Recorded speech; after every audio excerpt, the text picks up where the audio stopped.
Hello, everyone, and welcome back to the Monday Morning Murder Podcast. My name is Erin, aka Faye Fire, and we are here today to discuss episode 6 of House of the Dragon, season 2, which is titled SMALLFOK. And that's a great title for this episode. We see a lot of the effects that are happening on the small folk in King's Landing and just around the realm in general throughout this episode. And the food riots that are happening, which were really frightening. So it was a great episode all around. Actually, I was really like at the end of this episode, I was so satisfied. I was like, this is perfect. This is really bringing us back to the sort of subterfuge kind of season 2 Game of Thrones vibes where there's like the, sort of entitled highborn, and then we've got the lowborn who are suffering because of the war and struggling, and it's just chaos going on around them, and different factions are breaking out. We learned that Lord Beesbury's men are fighting back. They attacked a high tower host of men, and in to avenge their lord, who Kristen Cole had smashed his head in episode 9 of season 1. So there are some things that are coming back around, especially for the high towers we see in this episode with Rhaenyra and her gift and sort of utilizing this small folk to help her cause out. And it was a really great episode. I loved it. So thank you to everyone who is here watching. If you are here watching the live stream, drop a hello in the chat. And thank you all for being here on this wonderful Monday morning. The sun is trying to come out, which is always exciting in Alaska. I live in a rainforest, so it's rainy. I live in the Stormlands or the North or a combination. I don't really know. Anyways, thank you all for being here. We've got Theodore Sick, we've got Wild Marjoram here, Forrest Blurda, Carl Karsnark, and I think that we will be having a co-host today as soon as they get their computer issues. Are having some technical issues right now. So I just said, go ahead, take your time. I'm on a little bit of a limited time schedule, although I do have some of my older children here to help me out today. So we might run long because this co-host and I, we tend to do that. We tend to kind of ramble. You guys might know her. Her name is Mandy. So, all right. So thank you all for being here. There's a lot to discuss today. I would start by saying the theme of this episode really struck me as Rhaenyra Reborn. Oh, here comes Mandy. Hold on. So we'll wait to get into this. Hold on. Here she comes. Hello. Hello. Let me get this layout correct. Sorry, y'all. You're doing good. You sound good. Can everyone hear everyone? And let us know in the chat if sound issues are happening or anything like that. Oh, let's see. There's a cooking show. There's a cooking show on PBS, and one of the contestants is from Alaska. She made reindeer sausage. Ever had that? I have, actually, and I love it. I love all the Alaskan delicacies, such as moose and salmon and venison and all the good stuff. My husband is a hunter, and he does an excellent job keeping us fed. We have a freezer full of salmon right now, and so I'm pretty happy. So Mandy, how are you this morning?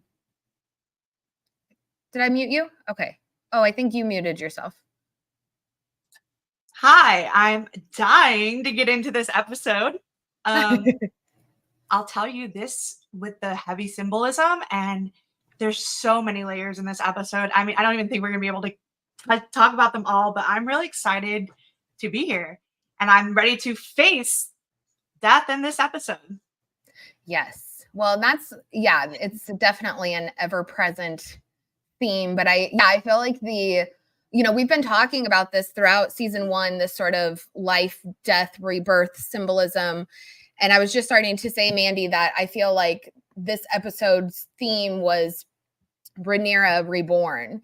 And it kind of like, I've been noticing there's sort of a parallel theme with the season 1 episodes, where like we saw in episode 3. Like episode 3 in season 1 and in season 2 were really mythical. There was a lot of sort of mythology embedded into it, a lot of Arthurian, although that's been kind of throughout the entire series.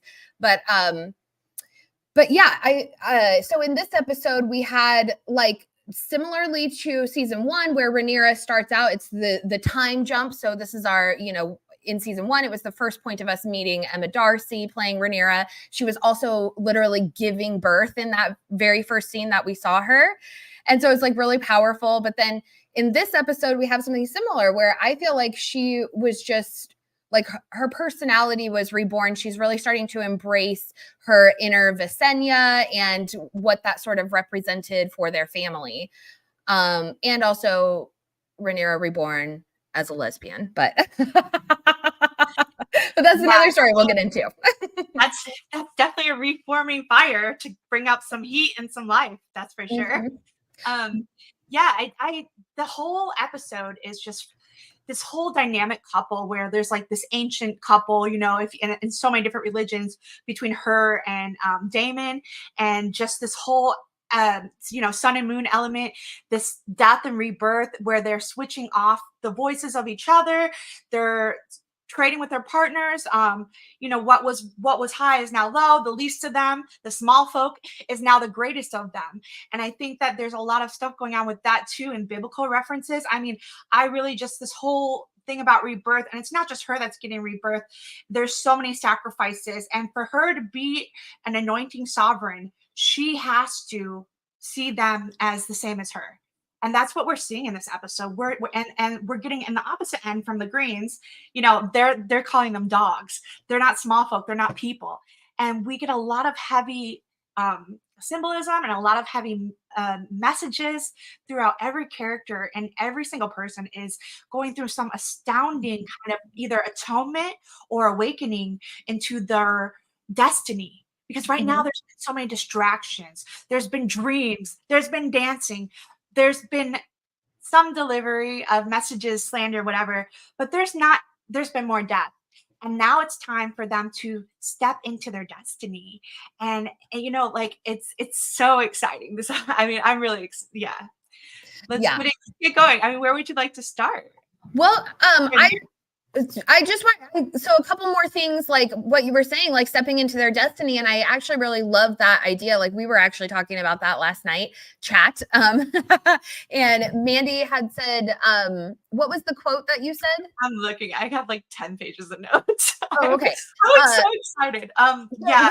One thing I kind of noticed in this episode is that Rhaenyra, she really stepped into like kind of her masculine energy. We saw her with the sword, and then even like with her interactions with Mysaria, and when they're like getting intimate. And it was so funny because when they like broke apart, Rhaenyra's kind of hunched over, and I was laughing so hard because I was like, oh, walk like a gorilla, like like she had. That's how death is personified. It is, and she's putting on these new hats, right? Per se. And there's like the Ankar, I think it's called. But they wear these different hats, and she's right now distinguishing, who am I?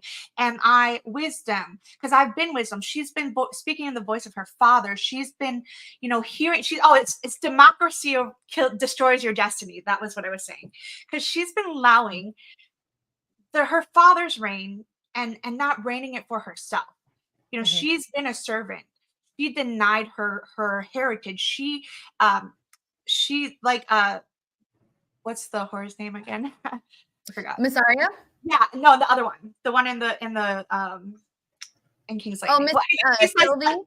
Yes, she says that something along the lines like, she denied her heritage. She denied her claim to the throne. And like, in the Bible and in a lot of other things like that, they really discuss about, most of us, when we're seated with that judgment seat, we will not, like those who are meant to rule do not want it. They will deny it.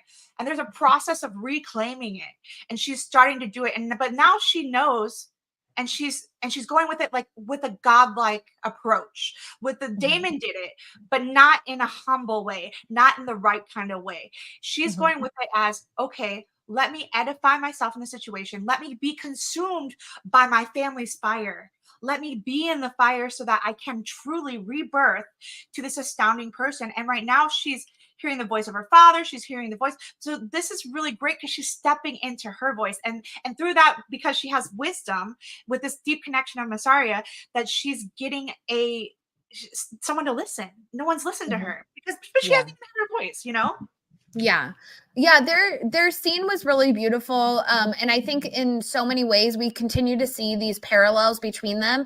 And I hearken it back to the mythological idea of the twin serpents. So the twin serpents it's a common idea. It has to do with like your chakras and your spine and your inner like awakening, right? And so you have, similarly to like a DNA strand, there's two serpents, they're intertwining with each other. You have your dark serpent and your light serpent, and they are constantly kind of dancing with each other. And if you envision like your spinal column, them wrapping themselves around it, sometimes you're affected by the dark serpent, sometimes by the light serpent. And so we see this parallel with these two. But then also Rhaenyra she even acknowledges that she and Daemon are like two halves of a whole, and that she's kind of having to mentally detach herself from that relationship between the two of them. And so as Rhaenyra is stepping into her masculine energy, we also see Daemon sort of succumbing to the feminine energy that Alice is inflicting upon him with the visions. But then also like we finally get to that deep dream where I think we were all kind of waiting for that with Daemon, like to access that wounding with Viserys. Like we've seen Rhaenyra, we've seen even his mother, we've seen Laena in his dreams and these people haunting him, but actually we all knew it was Viserys. And that was like such a beautiful process throughout this episode, the two dreams, and him finally kind of recognizing what the core issue that he's bearing around, but also that even Viserys carried that wounding as well. And so how is he going to resolve that? Because, sorry, we're kind of jumping around all over the place because I did have some really beautiful like notes about it. But I just want to say, like, I don't know if any of you guys watching, if you've ever lost somebody, like a family member, somebody that's really close to you, someone you really love a lot, and then like you're having, like sometimes you'll dream of them. And when you're dreaming of them, it's like, oh, it's just the best feeling. And then if you get woken up from that dream, or, whatever happens, you wake up out of that dream, it's just like the most heartbreaking thing. You're like, no, I just wanted to stay in that dream forever. And it actually is like so resonant with kind of green dreaming and like Bran Stark being in the weirwood and that kind of thing. But I kind of felt that with Daemon when he was dreaming of Viserys and they were like holding each other, and then Simon comes in and like wakes him up from the dream. I was like, no, let him have the dream. Well, let's keep it on Rhaenyra right now, because okay, sorry. Because I want to like really get into her and Massaria, because okay. And then also just Rhaenyra, where she's going. And I have to say, like, I watched a few other podcasts, and a lot of people last episode were just really hating on Rhaenyra and her build up for this character. But like that pain, that facing that pain, that acknowledging it and talking it out and understanding and working through it is what's making her resurrect. Because right now, Damon's the opposite, and like right now she has this voice of wisdom. Like she's like this small, calm voice that is coming to her. And Masira, she tells you this whole story. She was the fatherless too, and despite what you want to think, Rhaenyra also was pretty fatherless. She was never enough for her father. She had a really hard time going through that thing going up. And then when she found a husband, he abandoned her. She's been abandoned her whole life. And now she's finding herself abandoning her position, abandoning her sovereignty, abandoning her reign as a queen. And then the city feels abandoned. So this, like, when she's going part of through like her sovereignty over the city, like the city feels the way that she feels internally, and it's sort of a Fisher King parallel, but she's like a Fisher Queen and instead. Yeah, but so she, and it's funny that you say that, because the fisherman thing is kind of like kind of Dagon, I think is the god's name, but that reminds me a lot of Aemond right now, and he's like the guard dog for hell right now. He's not death, he's like the guard dog, the angel of death. But in a sense, she now is showing the same kind of similarities because she's got the sword, she's got her scythe, she's but she's there, and she says, I will no longer be here waiting on death. I will no longer sit here waiting on Daemon, who literally personifies Daemon too. I'm not going to wait another hour. I'm going to start claiming back my inheritance and come back. But now she's doing it with humility. Like when the beginning of the scenes, when we start with the aspect of Stefan, and just, you know, this whole, okay, well, first let's start. The lion, the Lannister lion is ready.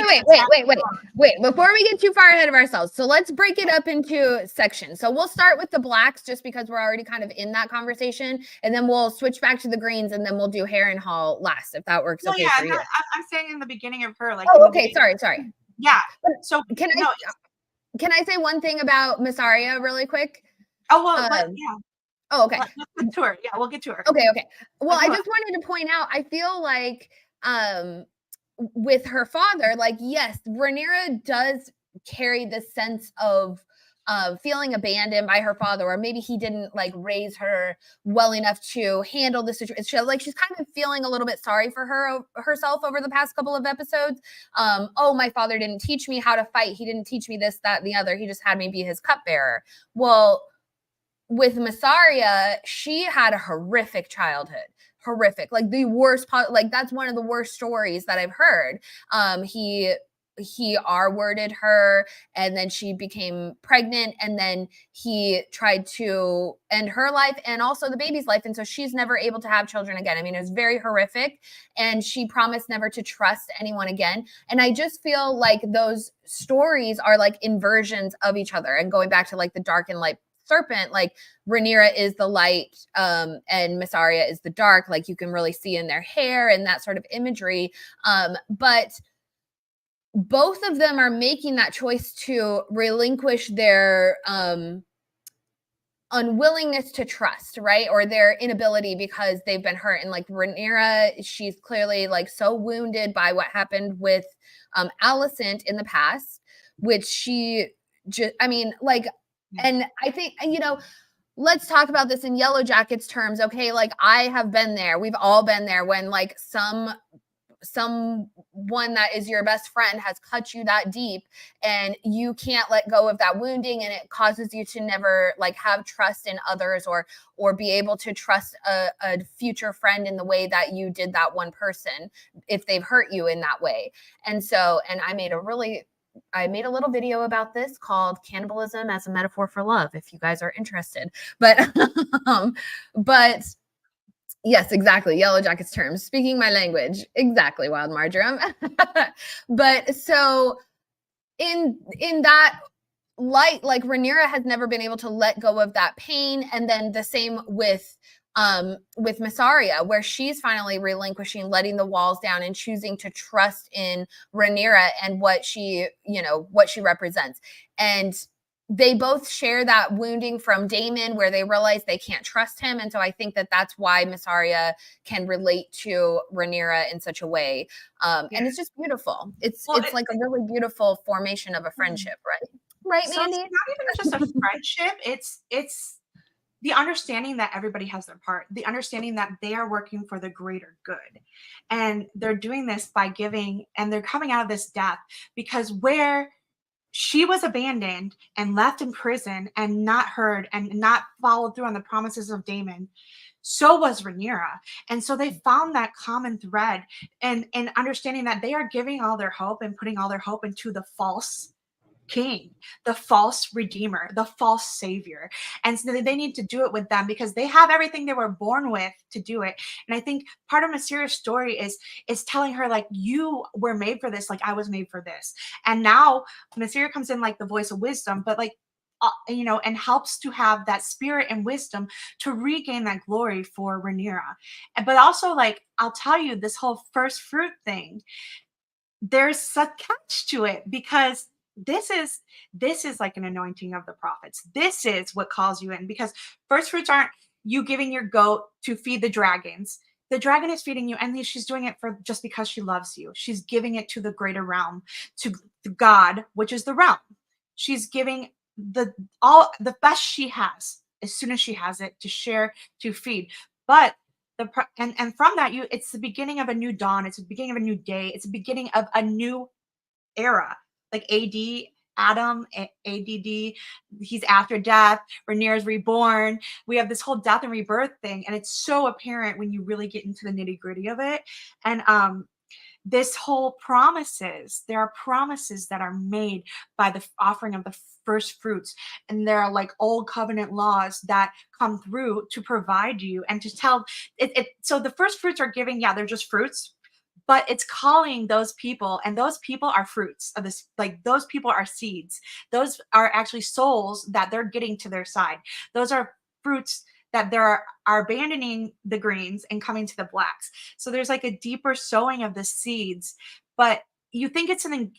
The problem is when they give this gift, I think it's being done in trickery. It's being done in pride. Rhaenyra thinks she's doing a good thing, but she's getting the voice of pride, because we know that Mysaria is very long-standing like Daemon. You know, they are alike. And yes, she's been hurt. And yes, can relate to her, but we can relate to Daemon now too. You know, that's the point. But I want us to like think about it, because on the upcoming episodes, when you're offering gifts, pride is what kills. Pride is the devil. Pride is what kills your anointing quickly.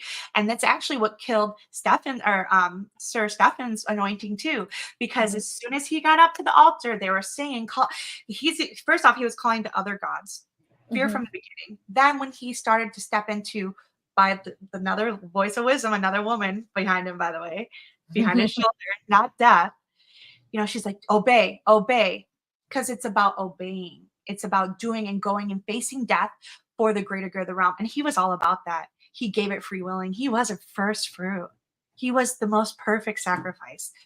But what happened and why he got burned in hell is because he got a place where he will literally be put next to her name for end time. But it got erased as him being the writer. You know why?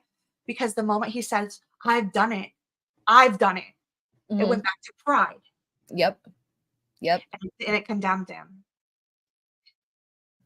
Yes, I agree. That's a good point. I love that. Yeah, there's so much to that scene also, the White Knight, and you know, the dragon, like claiming the dragon. So I want to do a little book club today, a little mini impromptu book club with you guys. So a couple of things. I wanted to share a couple of books with you guys, just in case you're interested in reading them. But we've been talking for the last couple of weeks about Avalon Within, and that is by, what is her name? Janae Tellendrew. Okay, this is a really great book. It talks a lot about different various goddesses of Avalon and the power of Avalon, which is very relevant to the Dance of the Dragons and Alice Rivers and the Isle of Faces. I also really love this book, which is called Dancing with Dragons. And it is by DJ Conway. She's written a lot of kind of magical books and made tarot cards and that kind of thing. She's a really smart lady. Excellent book. It teaches all kind of like the basics about dragon mythology, colors, their powers, the sort of different elements and that kind of thing. So those are things that I very often reference in, as we're doing streams and that kind of thing, or just like my basic dragon knowledge, right? So, but I also wanted to share with you guys, if you don't mind, I know, sometimes I like to read you a little story. So, and I have this book that is for my kids called Dragon Stories. And we have a lot of dragon books in this house. But there is the old story of St. George and the Dragon. And I don't know if you guys are familiar with that story. I'm sure you are. It's pretty like ancient. What do you got, Mandy?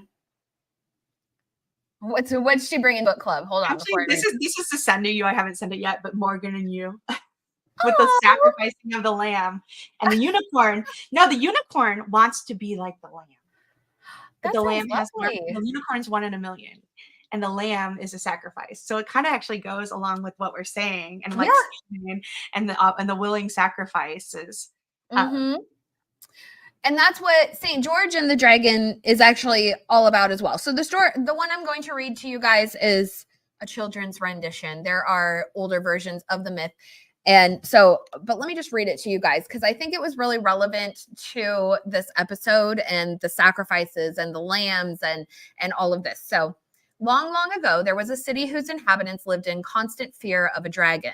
This dragon had wings as big as a ship's sail, and when it flew, it cast a gigantic shadow that terrorized everyone in its path. In its gaping mouth were 3 rows of iron teeth, and its eyes blazed like 2 bright suns.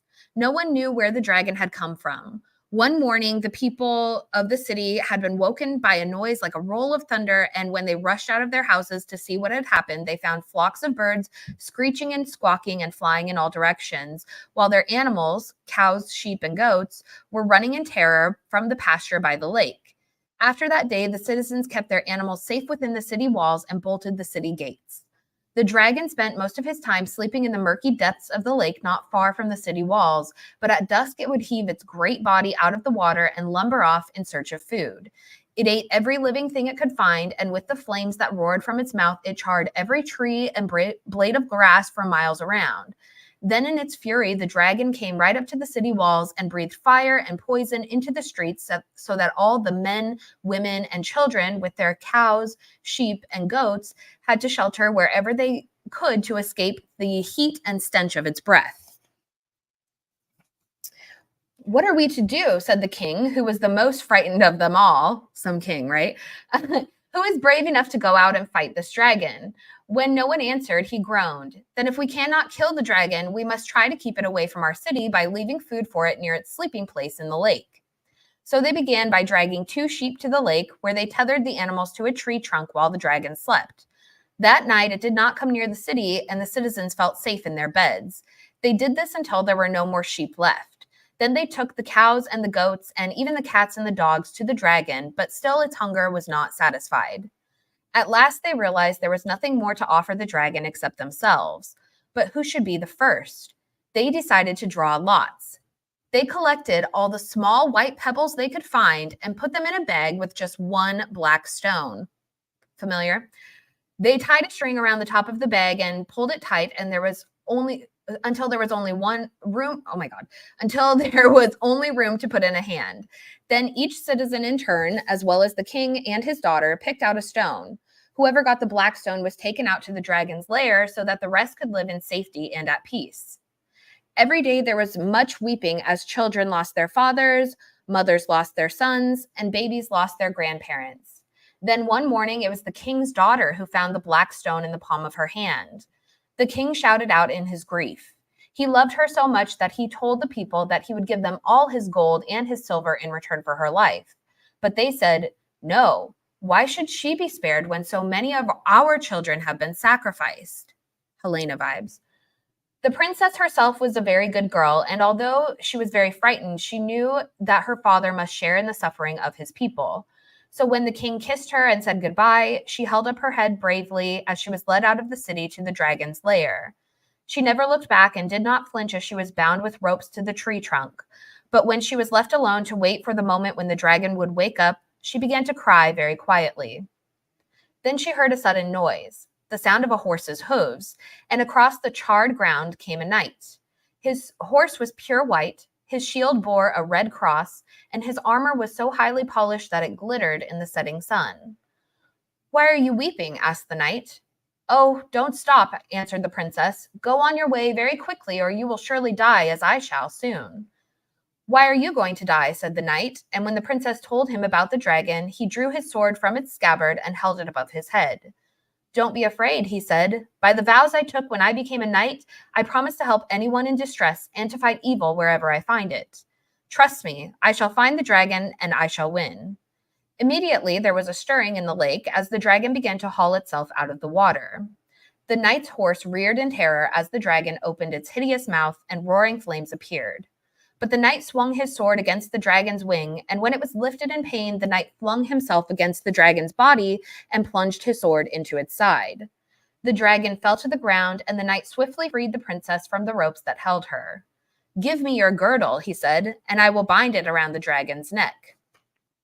We'll come back to that.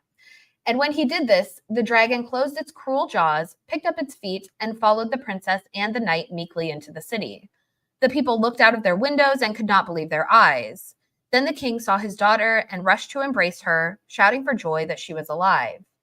When at last the people dared to creep out of their homes, the knight cut off the dragon's head so that they all knew it was dead and they could live at peace once more. They threw the dragon's body into the lake where it sank and was never seen again. Gradually, the grass and trees began to grow back, and the people returned to enjoying life as they had done before. The king offered the knight a reward of many gold pieces, but the knight would have none of it and asked that it should be given to the poor. Then he left the city and rode away in search of more adventure. The name of this good knight was George, and he became the patron saint of England, being renowned for his courage and devotion. St. George's Day is celebrated each year on April 23rd, when a feast is given for members of the Order of the Garter, the highest order of knighthood, founded in 1348 by King Edward III in honor of St. George. Okay, so there's a lot of parallels with that story and with what's been happening, but I think really in this episode, and I've been wanting to share this story with you guys for quite a while, just because it's like very relevant. And it's kind of like your quintessential dragon slayer story, like Kristen Cole style or whatever. There's a lot of thematic overtones to it, like the girdle and slaying the dragon. There's like the feminine dragon. So there's a lot of overtones that people kind of speculate, like the dragon represents the princess's sort of unbridled, like feminine serpent energy, right? But they had to slay that because she's the innocent, pure princess. And then, but also the theme of giving the girdle up, which is kind of another thematic, like sexual symbolism, right? That she had like given up her virginity to him and this kind of thing. So the story of St. George and the Dragon is a little bit weird, like him bringing the dragon back in and slaying it before the people. And then he's sort of this symbol of pure, like knighthood, like pure white knight, like he's the dominant force, right? So a lot of, symbolic meaning to that story that they're bringing to House of the Dragon. And I really saw that in this episode, especially as they're bringing in the sheep and the people are starving. And then they're bringing in carts of sheep that they're going to go and feed to the dragons. And so it's very paralleled to the idea. Well, first of all, they were, oh, go ahead. Let me comment on the carts though, because they're two-horse driven, which is another symbolism of death. When they have two different horses and the pair and the two juxtaposition horses, but the double horse carts, which we saw in Damon in season 1 with pulling out all of the body parts, death, limbs. Yeah. So go ahead. But that's I think he has a two like black horses that drive his vehicle, his car. But yeah, so the sheep being brought in for the dragons as everyone is starving all around them. And Aemond is really like actually super careless about that anyways, which is, worth commenting on. Yeah, so I don't know. I just really found that theme like right there in our faces. And the people are like, we look at Hugh Hammer, he actually kind of is sacrificing his daughter in a sense, because she's not only starving, but she's also ill and they can't get medicine. They can't get even food to keep her, strong to fight off any, whatever is afflicting her. So I think that's where we'll see this transition in Hugh. I do think that like, his daughter is probably going to die, and it's going to bring out a much more savage version of Hugh. Like we can already see he's got it in him. Like when he went up to the dog, I'm very certain that he was considering eating that dog. It wasn't like, hey, nice puppy. No, he was going to eat that dog. Well, and then all the people started. Remember, the dog is like the hounds of the Cerberus, hounds of hell type thing. It's another symbolism for what became, because after that situation, when they have food, instead of enjoying the first fruits, because they were given in pride and in a trickery way, now King's Landing is all like going to war and destroying the kingdom based on these first fruits instead of all prevailing. And so you see Hugh attacking people, and literally you start to see the book type Hugh that we haven't seen yet. You know, like we know he's got the hammer. Where's it at? Absolutely. Yeah. But So the whole thing is with him giving his daughter too, like, you know, just like Rhaenyra, and they have to do that because that's part of the role. That's part of the Messiah thing. You know, that's how exactly. it rolls. No, I agree. They're all like kind of losing their they are losing their children. So, and they're giving it up to the dragons who they see as gods. Like they keep saying that over the last few episodes, the dragons are gods. I think they're really trying to drive that home, that that's what they are meant to be seen as. And therefore the Targaryens, as an extension of that, they're closer to gods than men. And So and I with really Daemon, oh, what, go ahead. Oh no, I really like it though, because like in this whole becoming a god, like with Stefan, and by the way, Stefan means crown. It means crown. So Oh. she's sacrificing it to gain it, his name, and then he's also the first martyr saint, patron saint, to die for the cause and purpose, to make way for miracles, signs, and wonders, to humbly die a quick death so that legacy can be attained through. And so this is literally her true sacrifice, which opens up the way of the fruit. And they did the whole altar, they did everything that they needed to do. And now she's promised, you know, the fruits to work. But another thing I noticed too is during that scene, they have a scroll. She has a scroll before she casts the judgment, which I loved. And then she has Corlys seated at the right hand of her, and he's putting on his handpin. But like Corlys is very Hades-esque, and his son Adam is going to literally, in this episode, I saw the 4 horsemen between Adam with his dragon, the pale horse, the pale mare that comes back, and then we also saw death already. It's already stung us, you know. But and then you get Christian Cole, and you have famine going on, and now we're getting the famine shown in King's Landing through Alicent's brother, which we'll talk about later. But like, I just wanted to point that she's embracing, or the apocalypse is happening. It started. And part of that is the 7 scrolls, and you're seeing all these scrolls like that. Sorry, I'm fighting off a sneeze right now. I feel it tickling my nose. It's funny that you say that you equated Adam to, or like connecting him to Hades, because I swear, I don't know why. Maybe it's just like my fantasy brain, but I want to see Adam, like he gives me such Apollo vibes for some reason.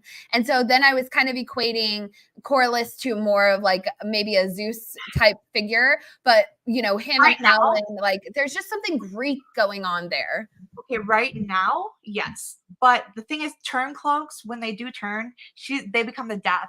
They become the payment that she has to pay, or like they die, and they think that's part of what's Daemon's going on, is this whole idea. And in House Velaryon, it's all about your name. It's all about what works you do here. It's not about your spirit, your heart, and for the better good. It's about being glorious in yourself. And you know, Adam, like his brother, Alan is like, he's Messiah. He's on the side. That's why, but he denies his inheritance, or his heritage too. He denies it. So he ends up, you know, following the same path as Rhaenyra. But they do it in a prideful ambition, and it comes back to bite them with the death. And even though you think they're going to the good side because they think they're doing it, but they're not following the true anointing and the true sovereign.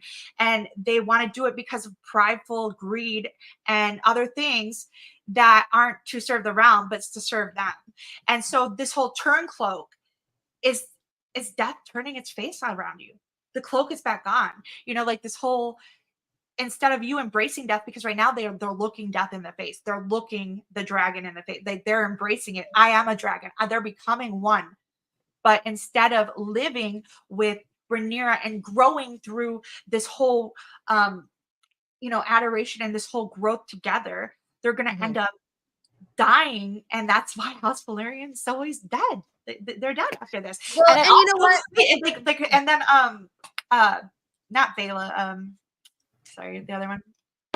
So she gets told, oh, you're going on the gay abandonment, the happy, because her father happily abandoned her, and now she's being sent as a vessel across seas, sold on a merchant ship to the enemy. Yeah, it should be interesting. I hope that we get Yeah, more, it's like, I all don't know, that. It's all like that tracks for the, for being canon, but it seems very strange to me that if that's going to happen so very like quickly, what was the point of them even being sent to the Vale? I don't know. Something about it just like, why bring Jane Eyre? Why even cast her? Why not kind of cut that out, sort of thing? I'm well, not a huge, I mean, we'll see how it plays out. I hope that she's in it for longer, of course, because I love I'll tell Amanda you. Collin. But it's kind It of was interesting how that's playing out. Yeah, so this is what I think about that. I think that it was, again, putting their hope into other people instead of claiming their inheritance.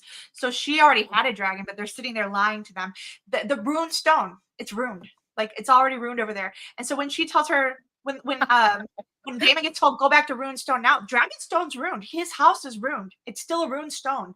Like, when you look Mhm. at like the whole bigger spiritual aspects of it, his house is laid to waste and it's dead, and there's nothing there, and she's been abandoned there. You left me in the pits of Sheol, like, she, with a scroll. I don't have anybody here.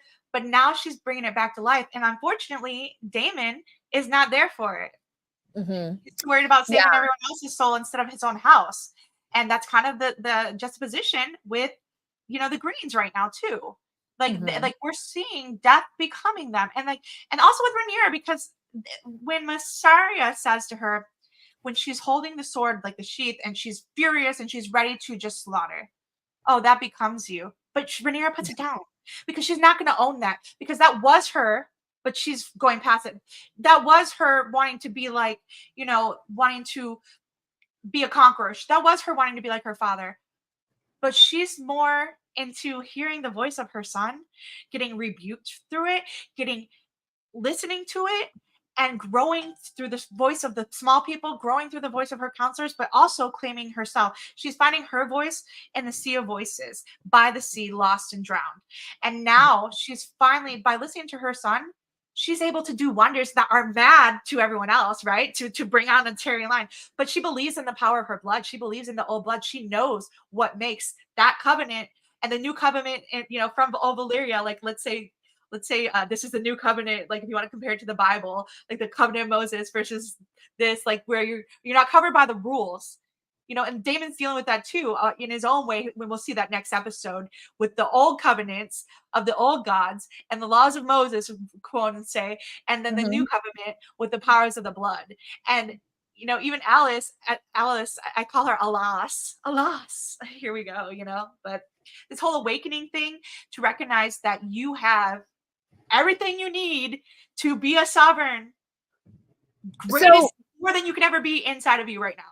well, what's really interesting is that you say that the old blood and like the new covenant, because of the dynamic between Alice and Damon, or potentially Alice and Aemond. And anyways, Alice, she becomes pregnant, right? She has a dragon-blooded child. They say it's Aemond's son, but I personally believe it's going to be Damon's child, right? And so there is, like, that's Alice's goal, the witches stealing your semen. that age old trope.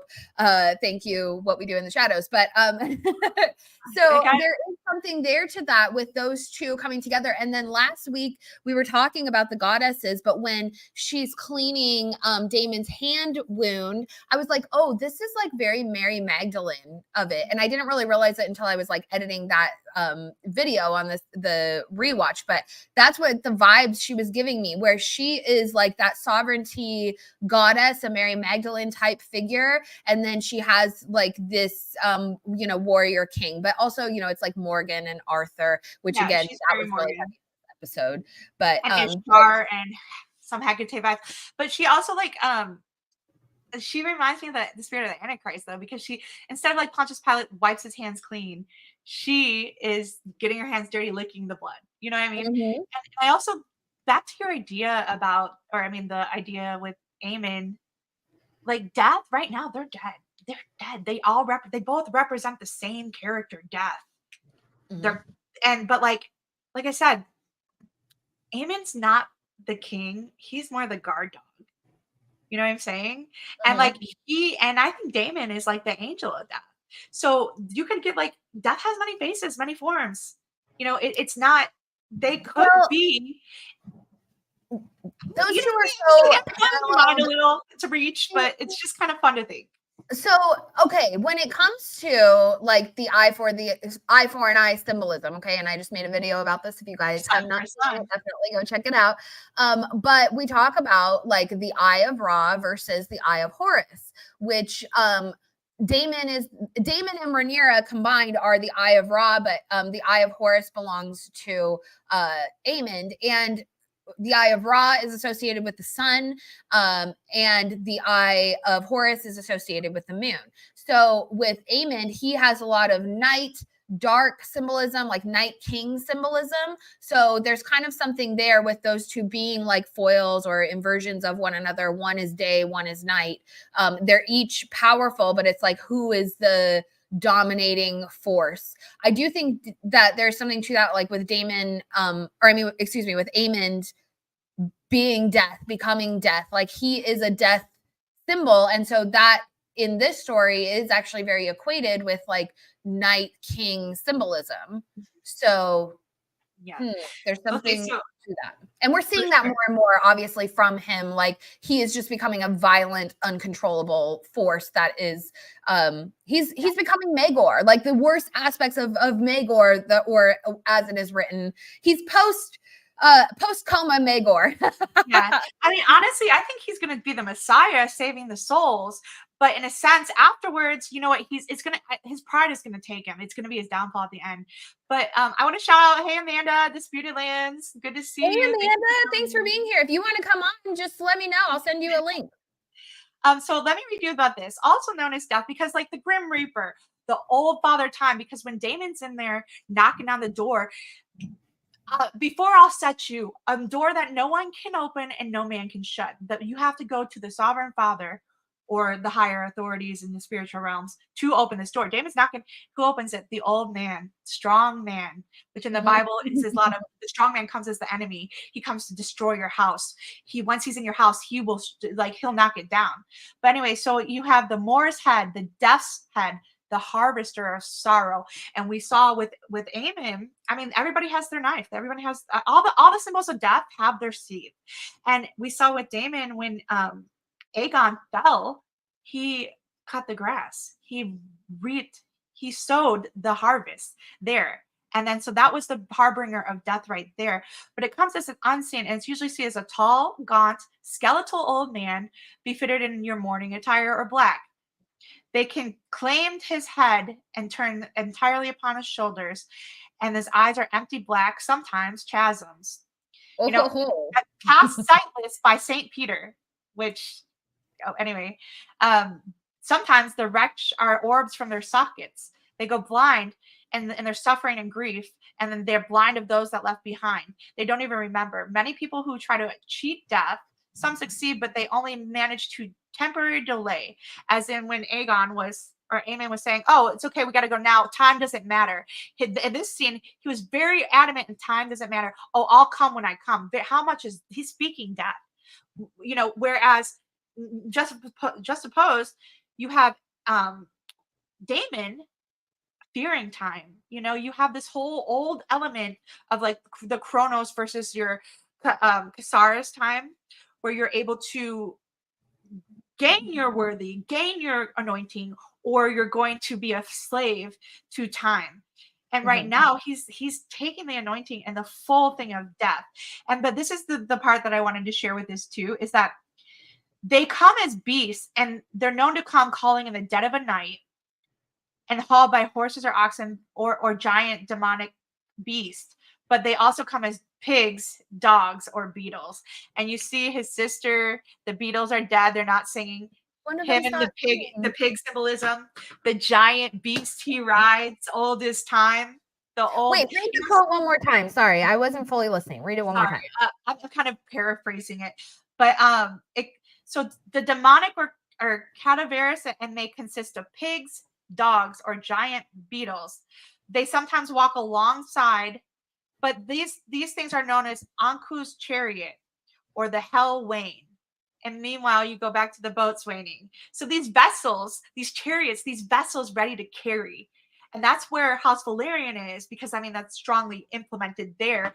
But Mhm. also like when we see with just up in runes, or not runestone, up in the air in the veil, which is Mhm. also the veil. I mean the veil of death. She's in death right now. So you have to look at that too. Like she's being destroyed because Death's Veil, when you Yeah. overcome Death's Veil, is when you can look at it in the face and then you become one with it.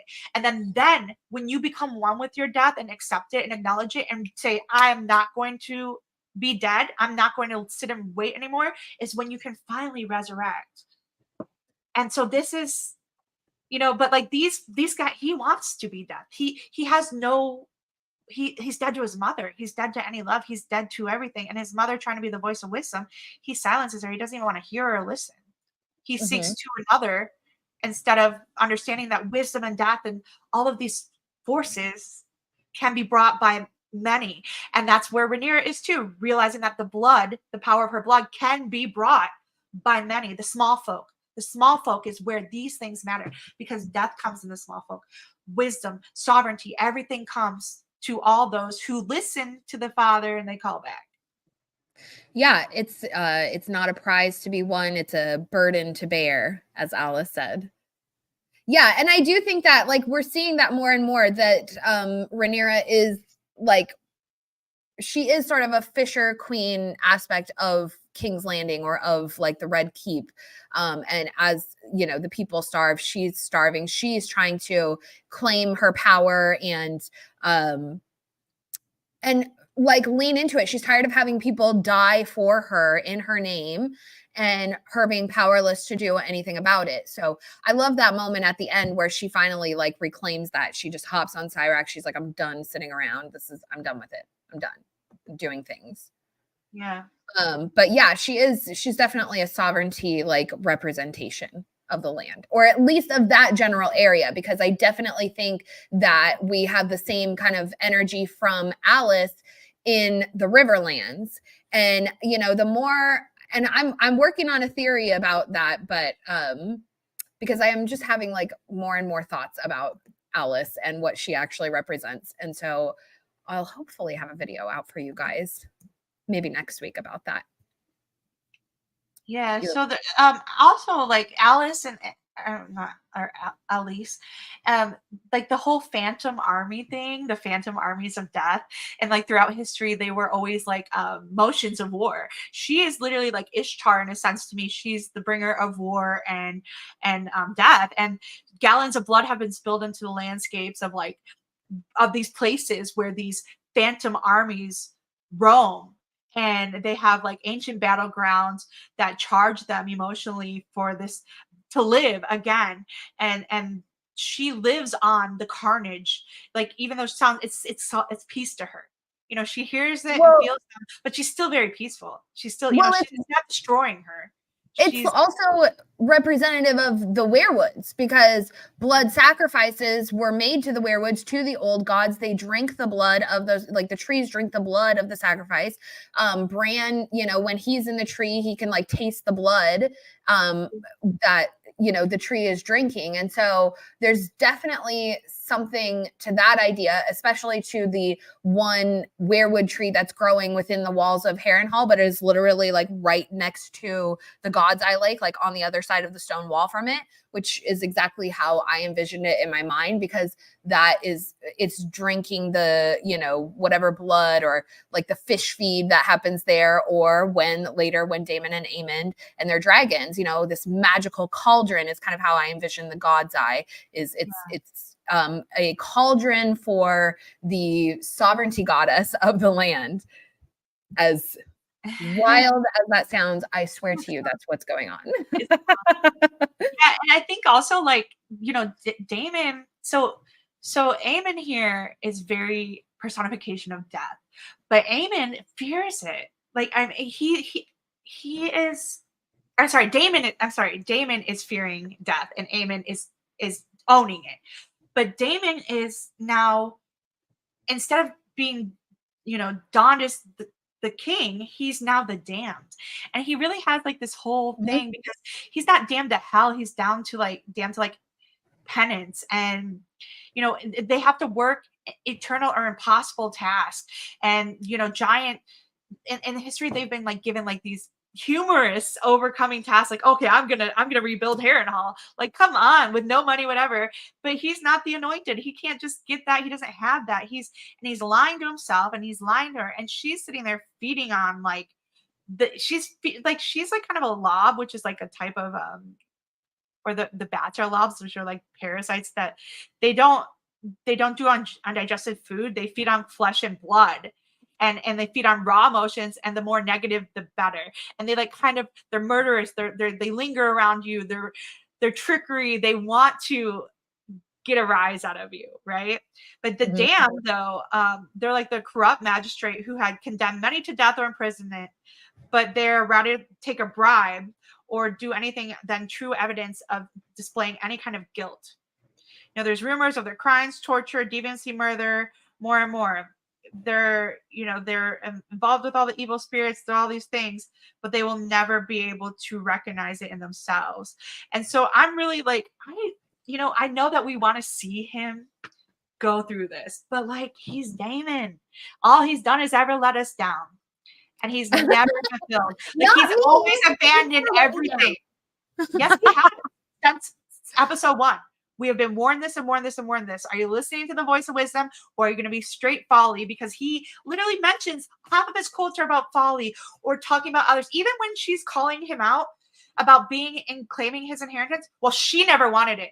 He blame shifts instead of embracing the blame. And Rhaenyra, she said, I don't want to talk about Daemon. I want to blame myself. So this is the difference between wisdom and folly.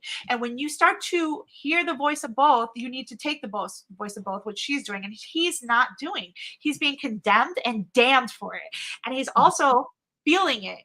You know, yes, he opens up to his brother here. I'm here. I'm here. But you know what? Being here, showing up, you're still dead walking. You're not alive in our relationship, and it's too late because we are both damned. You damned our family, and we don't have a chance. Like, he's going to a person who's dead because he's dead, because that's all. Only the dead can hear him. Why will he not talk to the living? You know what I'm saying? That's a good point. To Alice, she's dead. He has you think Alice is dead? Yeah. She's been dead. That's why she lives eternally. But like, he wants to die a Targaryen dream. He wants to measure himself and compare himself to the rest of his family and try to overdo them, instead of just being who he is, who he should have always been with Rhaenyra by herself. Yeah, it's a nice dream that you say it and you use it to advantage you. But have you ever put in that? That's lies. Have you ever put in the time to bring your family to the glory that they should be? No, you abandon. Yeah. I do love her, calling him out in these ways. That's like, how do you know these things other than having a magical like ability, or, seeing these things through the weirwood or what have you, or just having like psychic abilities or being like a sovereignty goddess. Like, she just knows things that no one else would know. And the same goes for Larys, with his eyes all around in the Red Keep. And she calls him out, and I love that, because that's exactly what he needs. He's such a ferocious man that the only way to meet that and have any effect is to be just as ferocious. And so she says things to him that he just doesn't want to hear. Stop lecturing me. Well, with him, care about your feelings, Daemon. I'm busting out a bend over. He's denying death, and he's, you know what I'm saying? So there's also the specter of the bloody hand, the red right hand. It challenged them to fight, and instead of walking away, like, they're just their opponent, and she does this because she's torturing him. She's clearly torturing him, and that's what death does to you. The longer you prolong it, the longer it has to torture you. And even Aemond says, no, we can't wait, because then they're gonna get more to go against us. He understands it. Daemon denies it. He's denying the whole thing, and it's just really like, I don't know. I think she is death. She's the old hag in a sense, because how old is she? But like, death comes as it's usually personified as this old man, the dog, and then also an old hag. Oh, sorry.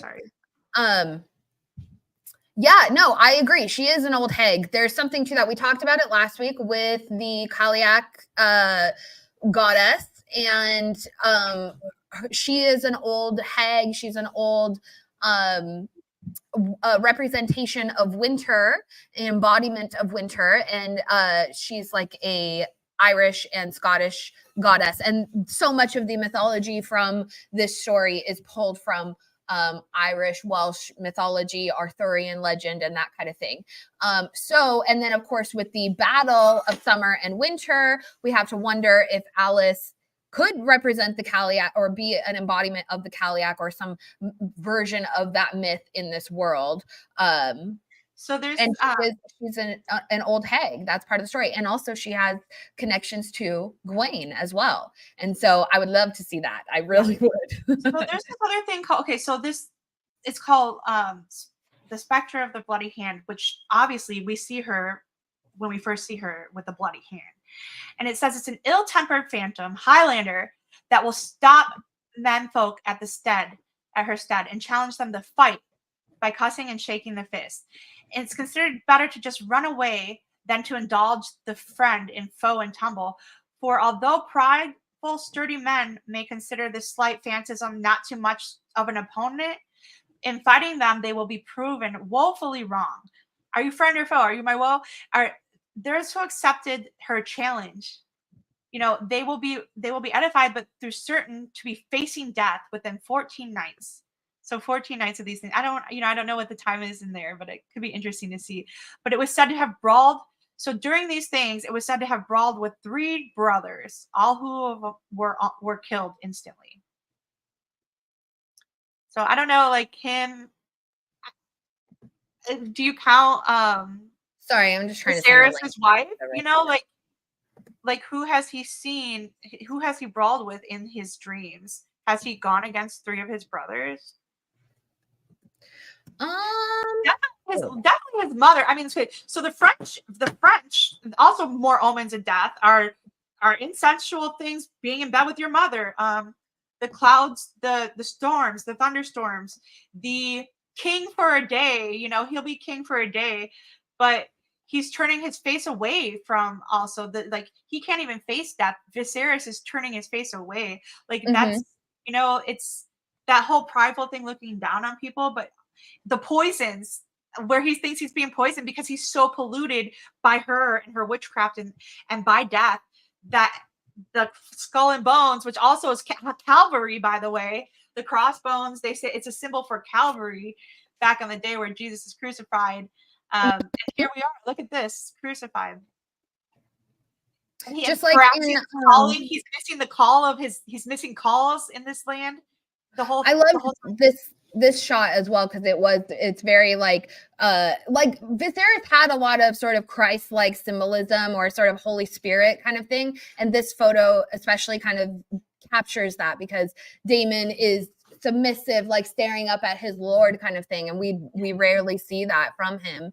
And just Viserys and like the forgiveness aspect and that kind of thing. So I really felt a lot of sort of the Jesus symbolism with Daemon. And going back to like the rebirth energy, like Rhaenyra reborn in this episode, but also like we're seeing the same thing from Daemon, because he's finally accepting his inner wounding, facing that inner wounding. Like, I swear he's on like an ayahuasca retreat right now. Like, he's gone, he's drank, he's had his ayahuasca tea, he's had his crazy dreams and his the mushroom, like the red and white. Yeah, and then he's starting to heal. He finally accesses that core wounding, and then he's like, okay, this is how we move forward. And he realizes that he's got to face that. And then we have that moment of open the door, which is so also paralleled to Hodor, close the door, right? Yeah, whatever he says, hold the door. So there's something to that, especially because he is green dreaming or sort of being, he's accessing the weirwood net. Open the door. He needs to open that pathway, that love and forgiveness, and relinquish, like submit to your lord, Daemon, So So yeah, he also needs to open the door to his family, to the Holy Spirit, which is her, or Alice. And like the thing that also goes with this is he finally opens the door when he stops like banging and he asks. He simply asks, "Okay, I need it," and he is to a point of desperation, which is that is when the Holy Spirit indwells in you. When you cry out to God, and when you cry out to these things, that's when you are full with that daily bread. And before he had unleavened bread, and there's like a whole anointing process that we get through this whole awakening thing with the resurrection, the death. There's a leavening bread, there's trumpets and sounds, like there's we'll get that to another episode, but until now you have not asked for anything. Okay, so asking and knocking on the door of heaven, Jesus says to us, until now you have not asked for anything in my name. Ask and you will receive, and your joy will be complete. And listen, when she said, I'm asking for your counsel. Please, I need your help, Alice. He asked in her name. He's, what's your name? Who are you? Like, he doesn't care before, but he actually is humbling himself and understanding that he needs to invite wisdom. And that's how it is with the Holy Spirit too. You have to invite them to your life. They're not someone who's going to come and possess you or take over, which is what he's always done. When you see him ride up in the Riverlands, bow to me or you'll burn. I'm gonna take over. Yeah, your Targaryen masters. That's the only point where I was like, "Oh, Damon, you're letting me down." What you said earlier. When is he failing us all the time? He really did let me down in that moment. I was like, Targaryen masters. So I love it. Know what you want to say. It's a kind of reminder to keep crying out and begging the Father to open heaven's door and feed us with the presence of his Holy Spirit. And she's constantly feeding him. And then she's like going back to him like, you didn't, I wish your mother was around. It's the greatest gift for the child's need.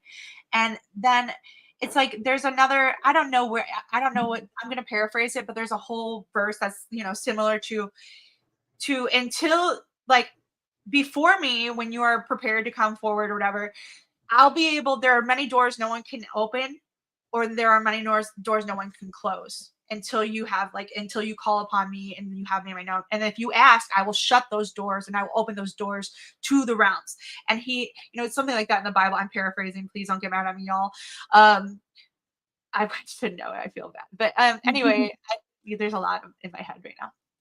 But it's kind of like, it was very, very important to this because he's really just feeling a sense of humility because he has no one else. He's alone. He's talking to the dead.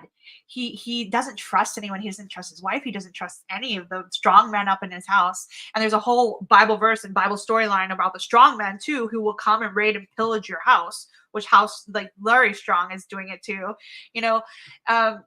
and then so did Rhaenyra, like with all of her. Oh, yay! Oh my gosh, guys. Okay. We have a really exciting guest. I'm so excited about this.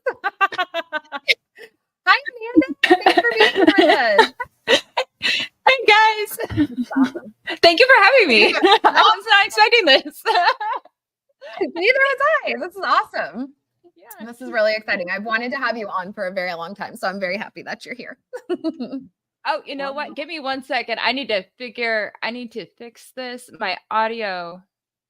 Well, we're holler, Amanda. This is so great. I need to fix my audio. I've got it really bad. Something's happening. So okay. So I'm gonna fix it. Okay. We'll let her fix her stuff. But back to the Holy Spirit, though. The whole thing on with her being, this voice of reason and kind of symbolizing that because man cannot live on bread alone.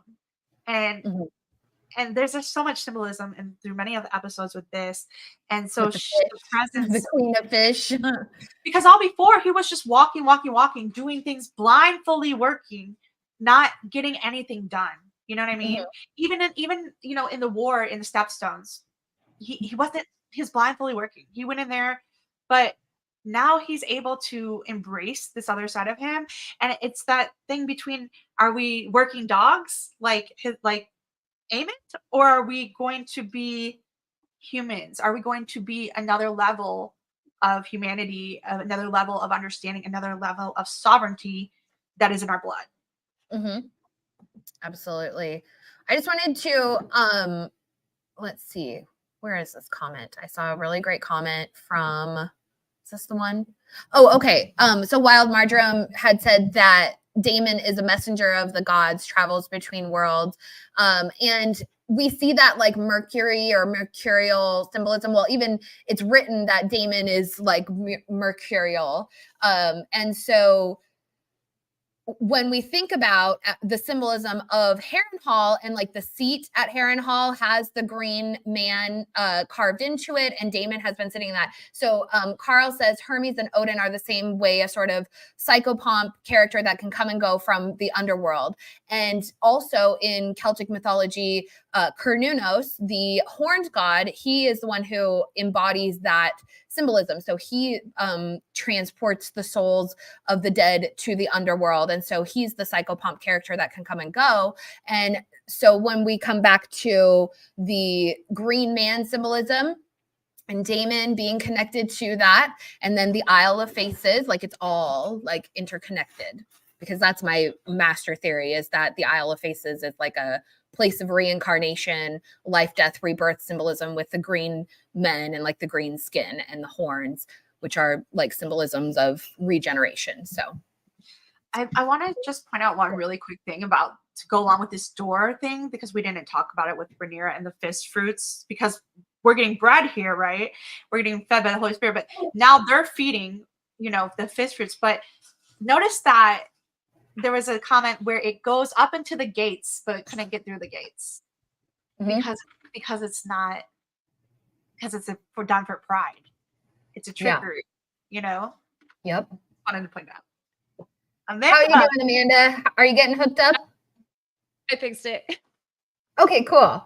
Awesome. Yes. So how did you feel about this episode? Or like you're a symbolism kind of gal. So what was your take on this? We're kind of, I don't know.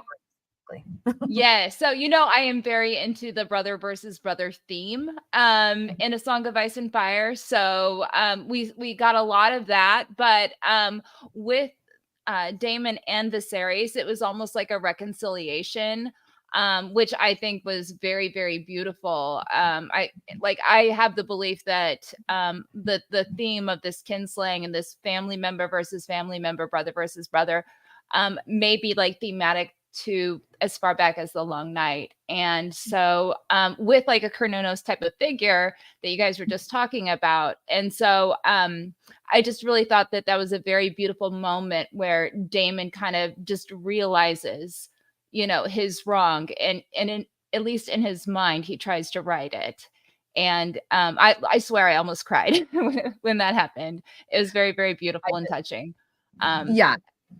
It was beautiful. I did cry, but I'm aware. Exactly.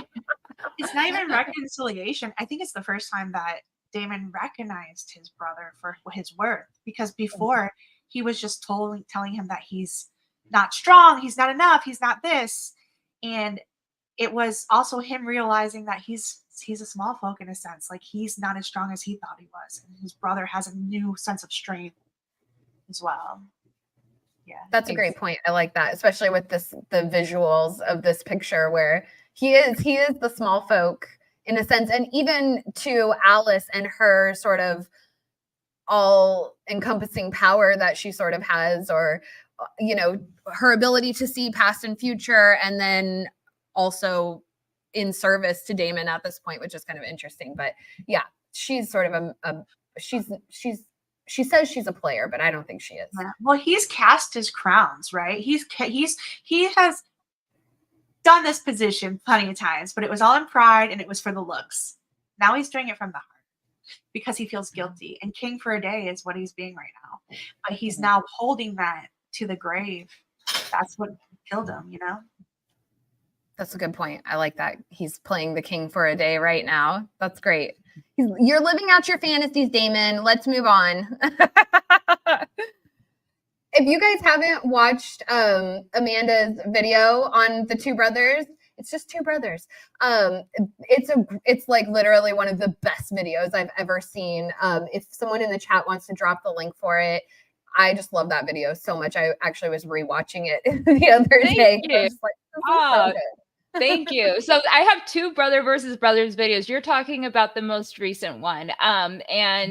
So I have like one just about Garth and the Great King. And this recent one is about the theme and how it pertains to not only the long night, but also the end game. And it deals specifically with the King Brand issue and what Martin is likely doing with that. So yeah, it was honestly one of my babies. Like I felt a lot of, I have emotional attachment to that video. I do. It happens. Yes. Yeah, So, I was so impressed. I was just like, this is perfect. I love it. And I love all the Arthurian themes that are interwoven into A Song of Ice and Fire. So like, yeah, that was just a perfect like examination of what it is like at its core. I loved it. exactly. And I mean, and Martin was in the process of making a novel called Avalon when the idea of A Song of Ice and Fire came to him.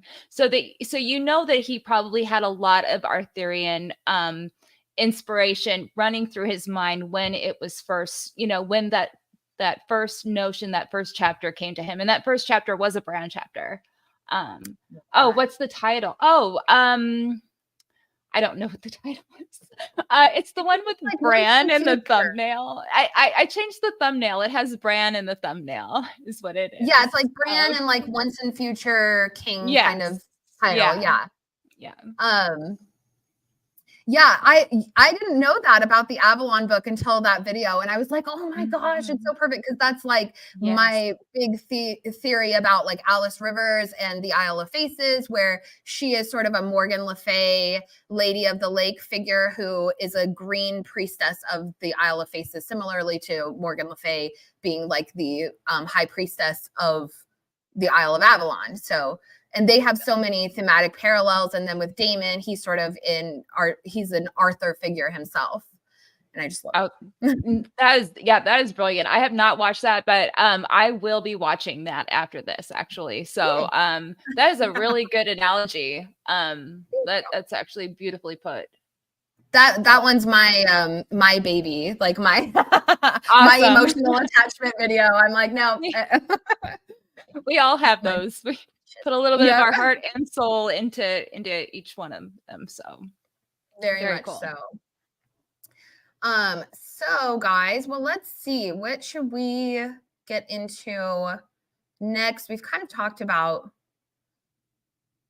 Alice and Damon pretty much. Did Mandy, do you have anything you wanted to add to that?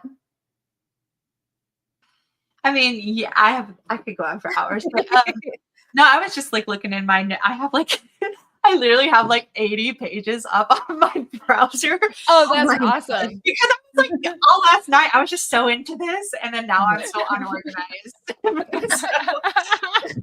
like now I don't know. We were talking last night and she's like, I have 3 pages of notes. And I'm like, I have 3 pages of notes. And I was like, you just bring yours, I'll bring mine. Well, I have like 10 now and then like 80 pages here. But like, anyway, I wanted to point out something about Damon in particular, because there's been a lot of times where he doesn't answer, where you ask him or you accuse him or you say something, he's silent.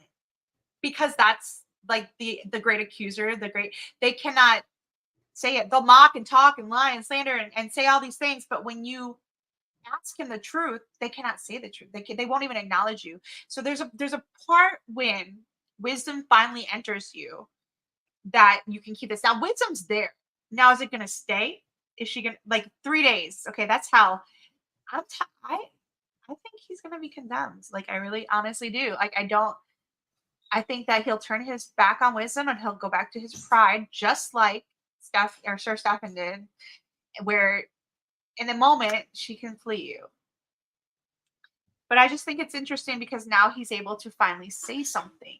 And he's saying something worthy, because before all the things he says, I'm going to do this, I'm claiming this of my ancestors, I have this power, I have this blood, I have the great works, but like really, not really. That was your ancestors. I'm going to be like, hey, God, we're going to bring glory, we're going to do this. Like, it's all words. It's not the truth. Well, you know, I have like what the little words he says. It's the truth. You know, I'm here now, and that's all you can be. Real quick. That's all you can be. It's kind of like the whole power of now. It's like that we can't look into our past like Rhaenyra. Like, I'm not going to sit here in mourning. I'm not going to be stuck in the past. Like Mysteria. I'm not going to let that hold me back. But he's at least not going to the past for his glory, he says, you know what, I'm here now and I'm nothing. And this is the greatest Daemon I've ever seen. Well, I had this idea, like, you know, okay, so Daemon's main obsession, in my opinion, is like recreating the three heads of the dragon, or like kind of living up to Aegon. And I feel like the biggest, or one of the biggest, like symbols of Aegon's power left behind, like I feel like they're trying to send a message through the three heads of the dragon, like there's something powerful to that. And similarly with like the cat's paw dagger, like there's embedded messaging into all of these things. And so with Daemon, who he's so obsessed with like learning the lineage and, you know, the ancestral history and all of this, and like accessing these ancient texts and that kind of thing, to where he that's always been his goal. Let's recreate the three heads of the dragon. Let's live up to that legacy. But one of the major points in Targaryen rule, I guess you say, or like the Targaryen masters, like at Harrenhal, is this destruction. So Aegon came, he burned the castle. Maegor came, he burned the castle. So Daemon's the third Targaryen to come and stay at Harrenhal. And so is he going to live up to that legacy? Like he has the opportunity to be this third head of the dragon. And so if he's living up to his lineage, then one would think that destroying the castle is kind of part of that.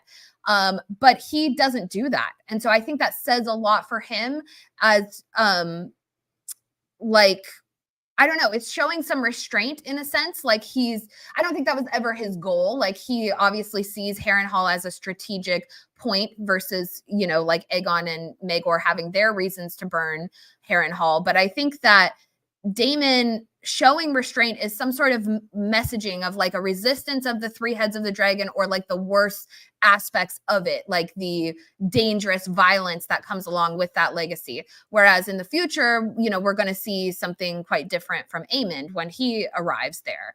So there is something to that, like being the third person there, and that being the legacy. I don't know. There's just something I was thinking of.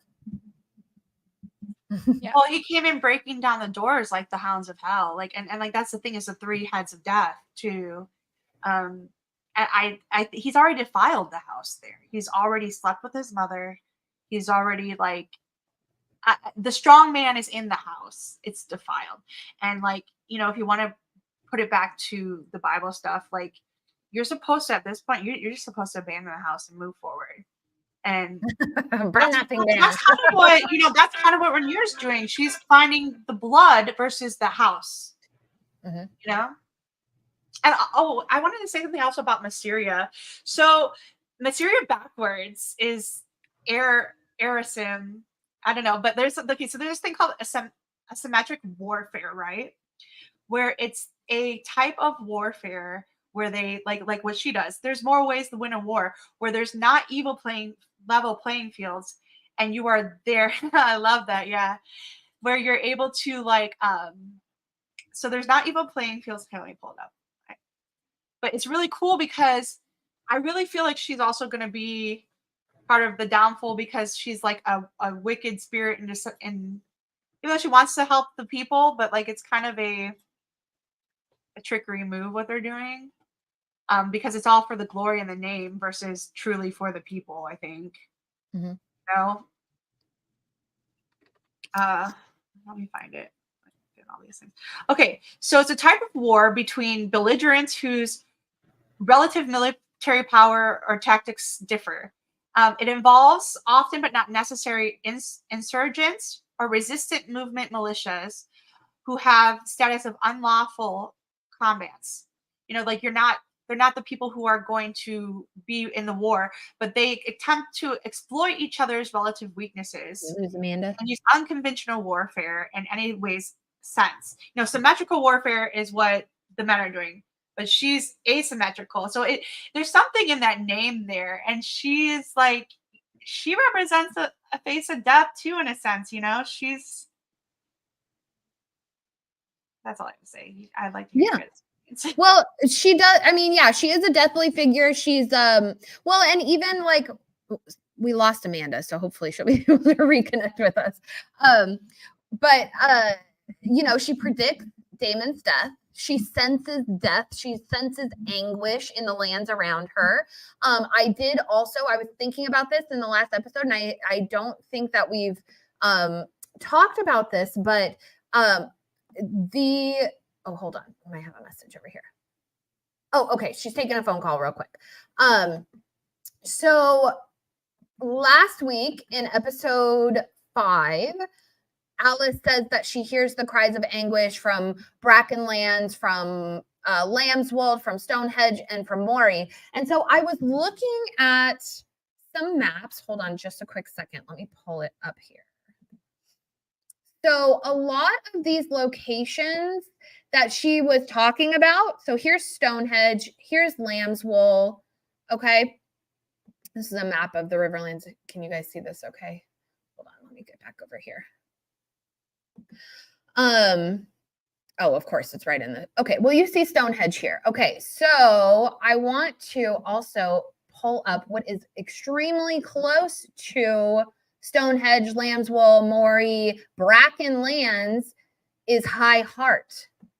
Okay, so if you guys are familiar with High Heart, I'm sure you are, the ghost of High Heart. That's where she lives, in the Hollow Hills. There's Hollow Hills sort of throughout the Riverlands, which kind of have mystical connections to the Children of the Forest, as sort of a parallel to the weirwood trees, where like, for example, Jamie, as they're traveling through the Riverlands, he sleeps on the weirwood stump. There's also when Arya is with the band of brothers, and she or Brotherhood Without what are they called? Band of Brothers. Brotherhood Without Banners. And they go into the Hollow Hills, and like Beric is like seated on this, you know, the weirwood roots and that kind of thing. So and then the ghost of High Heart, she comes and she talks to them. And even Thoros, he seeks out the ghost of High Heart for like advice, for visions, for interpretations of his own visions. Like, he's not even, like, he sees the ghost of High Heart as a higher authority than himself, as a red priest who actually can give the kiss of life that, like, effectively and have it work. So anyways, the ghost of High Heart, that's where she lives. She lives in Brackenlands. She lives near Stonehenge. So if Alice is this idea of like a sovereignty goddess, and she is ruling over this area of land, you know, from Harrenhal across the way to these Brackenlands, then I don't know, is she the ghost of High Heart? Like, are we seeing, you know, early form of the ghost of High Heart? And not only that, what does that do as far as associating her with like Jenny of Oldstones and the Targaryen dynasty down the road? I love this. I love this. Yeah, I think there's, you know, this is the heart of the land too. And to come to die like in old France and stuff, like, you know, obviously it has a lot to do with vessels and the river and the water and the healing waters or the waters of death or the Demerge or whatever. But part of it also correlates, right? It means the heart. And right now he put his hand on his heart, and his heart is dying. This is why I associate him with Hades and death. Like, him and his son will become, because their hearts are calloused. You know, they're going to be another level, because before he was love and romantic, and he's hurt and he's left with nothing. So I would like to see like some, you know, if we're going to get some juxtaposition with that location, and I don't know, like, yeah, we'll see. It's interesting. Well, and they kind of gave that ghost idea. In Game of Thrones, they gave that role to Melisandre. So I'm kind of working on a theory about all of this stuff right now that I want to make into a video for you guys. But yeah, there are connections with Alice and with Arya. There's connections with Alice and Old Nan and Arya, like triangulated. And so personally, and I'll just tell you guys this as we're here in the chat, I think that Arya's future, once she comes back to Westeros, is she's going to be very similar to Alice Rivers. She's a green priestess, because they're like, think about this. If Larys Strong is a green seer, he's like the broken male equivalent, being connected to the werewoods, to green dreaming and this kind of thing. But he has Alice, his like witchy sister, who is like a green priestess, and sort of a representation of the Isle of Faces or the magic of that land. Arya, she has the broken brother who's connected to the werewoods. That's Bran. But Arya herself, she also she's learning about the power of like reincarnating magic in a sense, because at the House of Black and White, she's learning all these different poisons. She's learning, life and death processes, but then she's also wearing the faces of the people who, sacrifice themselves essentially. And so that in a way is a form of reincarnating magic, or like these faces are given a second life. They're reborn, even though it's someone else who's wearing the face. So it's kind of like as I called it in my notes, I said it's a cheap fake. but I think that like that's kind of that idea where there's a parallel to the reincarnating magic. She's already going to be familiar with that idea. And then once she returns to Westeros, like she's going to take that position as a green priestess and as like a dual aspect to Bran, because it kind of comes like that. They come in pairs, like Jojen and Mira, or Larys and Alice, or now Arya and Bran. That's just what I'm seeing. She reminds me so much. I mean, I just see all the parallels between her and Aemond, though. Just like the face of death. I just, that's where I put them. There comes a point where I don't know if she will open up like that personally. Like, I don't necessarily agree with you. I think she's too dead. I think she's too killer. I don't think, because I feel like the rest of them, were more like Corley's like these lovers that were separated. Like there's a romantic tone. And when she had a chance to have a lover, she was like, nah, I don't want that. Like that's not her. You mean Arya? Yeah, like there's this romantic side. She's dead. Like same with Aemond. Like he doesn't want to have a lover. Like he doesn't care. Like that's just, they're beyond that. Neither does Alice. Oh, I think you're muted, Amanda.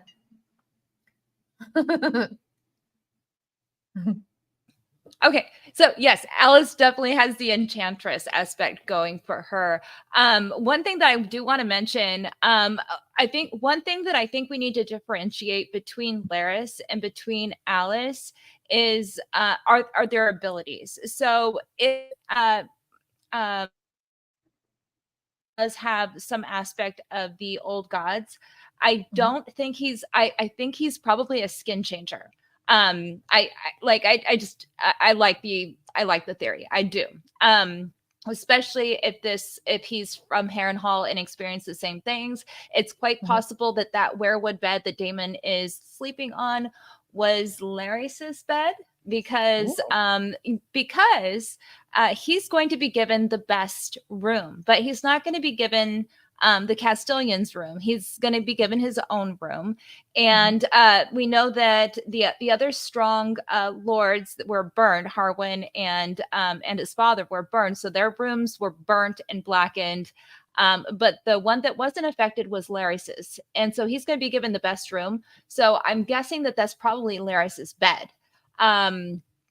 So he was probably sent visions, and I do think that he probably is a skin changer, but it's pretty obvious that Alice is a green seer. And the difference between a green seer and a skin changer is like 1 in every 1,000 is a skin changer, but 1 in every 1,000 skin changers is a green seer. So that is exactly how special Alice is. She may be like the only green seer in Westeros right now. Like that could be that could literally be a possibility that she is the only one. Because she is able to enter people's dreams, and you can't do that as a skin changer, but as a green seer you can. So so she is very, very special, and she's very powerful. I believe that it's possible because I do believe that the three-eyed crow is probably not just one person, but a collection of people that have kind of taken on the position. So Bloodraven is passing on to Bran, for example. I'm wondering if Alice was the three-eyed crow before Bloodraven. Interesting. Yes, I like because it has to be a green seer, right? And it had and somebody, somebody was the three-eyed crow before Bloodraven. So and it's a green seer. So there's a good possibility that it might have been her because it's so rare. So we were just talking about, while you had stepped away, that in this map I was looking. So in the last episode, Alice had said she hears the cries of anguish from Brackenlands, from Stonehenge, and Lambswold and Mari. And when I looked at the map, you can see here, like, High Heart is directly south of Stonehenge. It's all kind of like in that same area. So I know I'm not the first person to say, Alice could potentially be the ghost of High Heart, but I think, like, when we look at the map combined with that hint, that there might be something there too. I like that idea too, because it's like she challenges them to hunt, but she's like still at the tree. She's the servant of death, protecting the graveyards. You know what I mean? Like, she still embodies like death, and then with this primary role to collect those that have passed. And we know that, like, with the werewoods, they are literally get absorbed into their roles, and the last person of the year just assumes to die becomes the role of like this Anku or death, or the three-eyed raven, which totally fits with the three heads of this. The crow, like the three, it's the crone, the one with the hat, and the animal is what it usually does. But I mean, this Anku idea. Yeah, she's definitely got that triple shadow skeleton. Yeah, the shadow skeleton and the hat, I think it is. But there's also this, like, there's always this dead skeleton representation of the weary, decayed flesh, blood. And that's also like with Aegon right now. He has one eye gone, his flesh is decaying, he's on the verge of death, and death is sitting there mocking him at his bed, and he's silent. He can't even say anything, And same with Laurie's. Laurie's is like, could they be together, like, you know what I mean? Like, working together through the network, because he has this like mocking list thing. And I love this, that he was sitting there with Aegon too, because he, as someone who had a clubfoot, he's sharing his story the same as like Mysaria shared his story, but now he's doing it with like haughty eyes, looking down at his king, like looking down at the true king, and like kind of saying like, what are we gonna do to outthrow your brother? But there's let me get to think. So Larius, we know he already preys on the weak, right?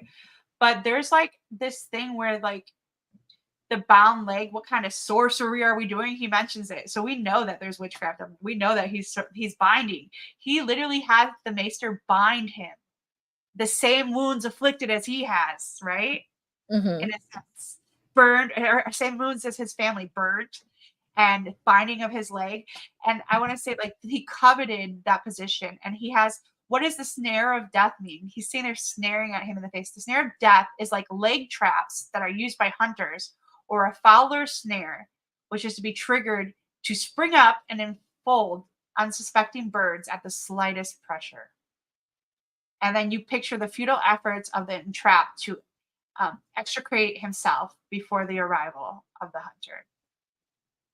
So it's like he's stripped away in the house rooms. And again, here, this is the strong man in your house. And if you guys know about the strong man, he's someone who comes to pillage and plunder you before you can rise up in your true glory.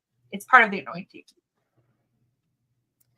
This scene was like probably my favorite in the whole episode between Larys and Aegon. And I wanted to point out, like, when Larys says to Aegon, he's bound your leg, but you will never run again. Well, and Mrs. Duncan the Tall, if you're here in the chat, one of our very favorite books and one of George R.R. Martin's favorite books is called The Winter King by Bernard Cornwell. We'll bring it into book club again since we're doing book club things.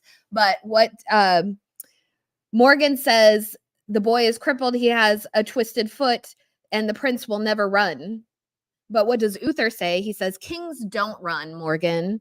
They walk, they rule, and they ride, and they reward their good, honest servants. Take the gold. Sorry, it was screaming in my face, that scene. So Oh, very nice. You're gonna have to share that with me.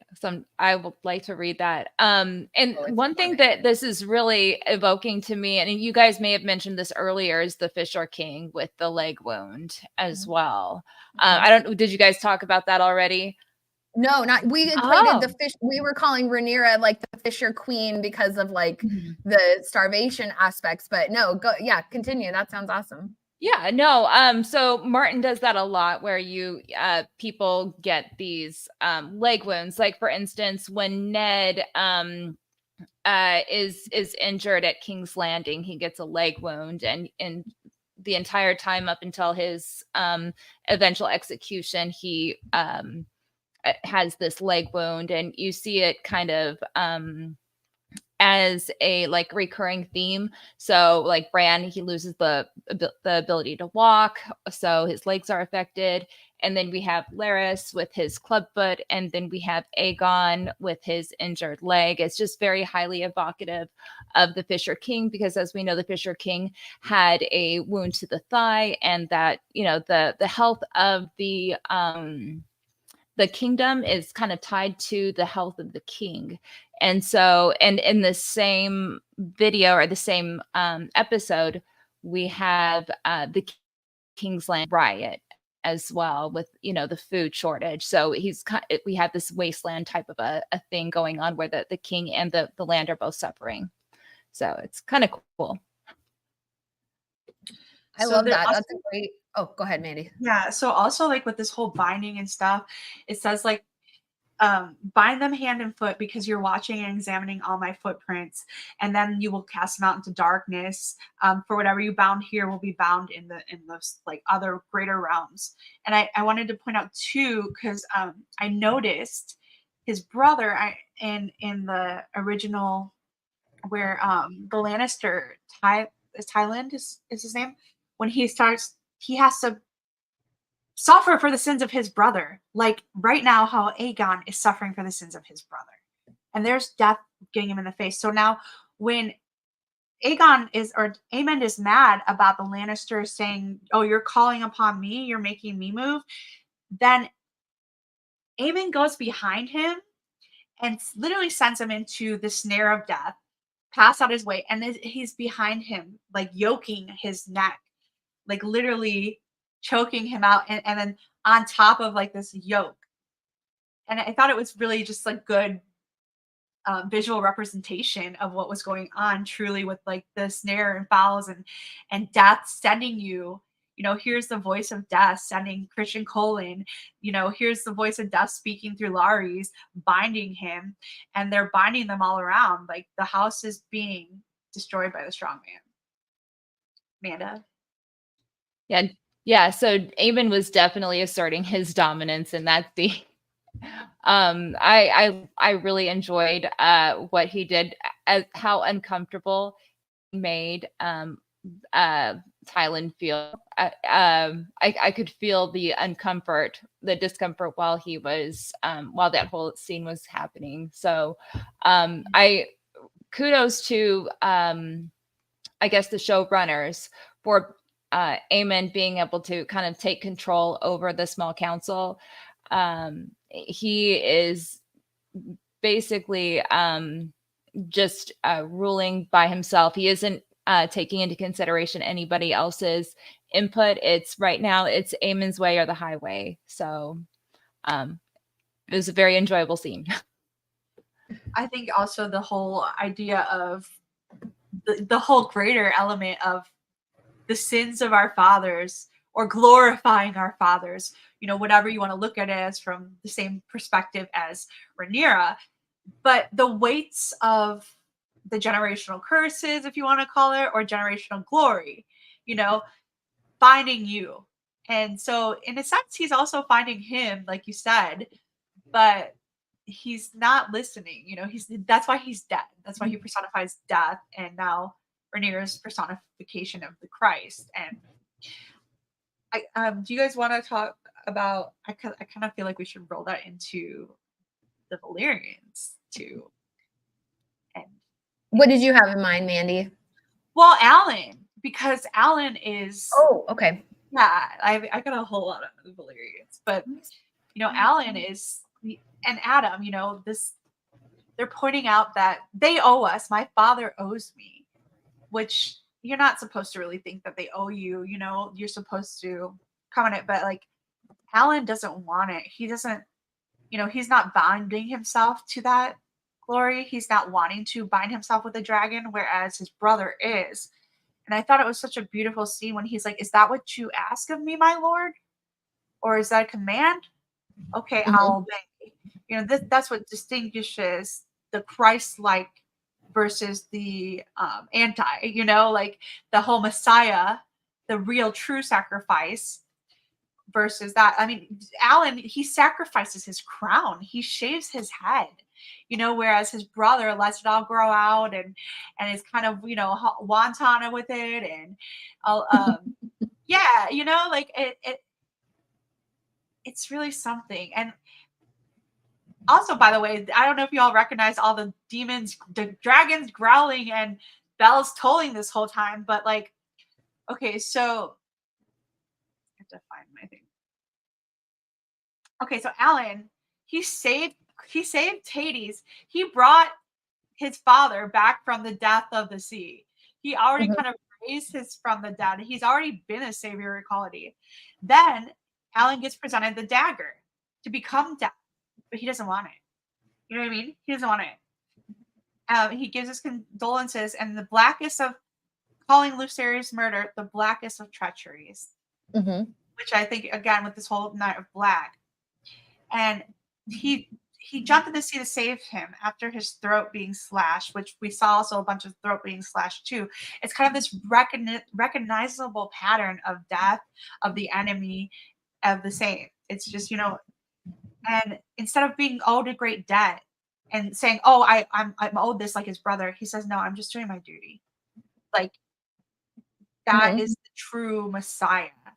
You're not owed anything. He gives it to you by the true sovereign grace. He's a true sovereign representation of true grace here. And he doesn't want a war to break out. You know, he doesn't want to agree. It again, Amanda. Sorry. I was going to say, yes, he definitely is I guess an agent of good, and he doesn't ask for anything in return. He I don't know if there's an amount of shame, because I don't feel it's shame, but he feels as though he wants to earn whatever he you know, whatever kind of title or anything that he receives. He doesn't want it to be because of where he came from. And so when he was offered the captainship, you know, he asked, is this you know, why are you doing this? I didn't earn this. Why are you doing this? And, you know, his father, Corlys, had to explain to him that how he did in fact earn that. And that was kind of at the point where he was able to accept it, but he still asked his father, is this a request or an order? And his father left it ambiguous. He was like, you know, just show up tomorrow is what he said. So, you know, but yeah, he's just more of an agent for good without asking for anything in return. He just does things because they're the right thing to do. He's one of the very few characters that, you know, is probably trustworthy. So yeah.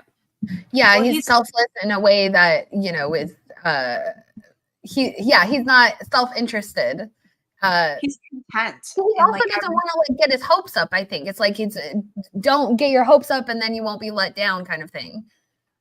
I don't even think it's that. I just think he's content. He's happy. He's lived a great life. And one of the things I loved was how when Rhaenys is looking into his face, he recognizes the face of his father, which when you look into death, you recognize your own face when you overcome it. When you look into you're supposed to, like, if you're going to the glory of God or whatever, you're supposed to recognize he bestows you with a new face, like the face of Moses, the face of these, they are changed and you become to look more like him, your father. And so this whole like thing with him being comely and looking like his father and like laying down his pride and the hair and the things of this world don't matter to him. He doesn't want a grand vessel. He's fine with the mouse. But at the same time, he's doing the same thing with this abdication. And a mouse is another representation for plagues and, pestilence. And Alan, an adjective, Alan means like the lowest, the undermost, the lowest. So this is another part where we're getting this small folk. And the least of them be the greatest. And to the people who want the crown, they won't be blessed that honor. To the least of them will be made kings in the high courts. Yeah, and it's not a prize to be won, it's a burden to bear. And that, is not just applicable to the Iron Throne or the crown that comes along with that. That could be any of these seats. Like Alan is a realist, which is good. He's like, look, we're going to get into war. And he's faced battle before, whereas Adam is a little more carefree. I don't think he's faced anything like that before.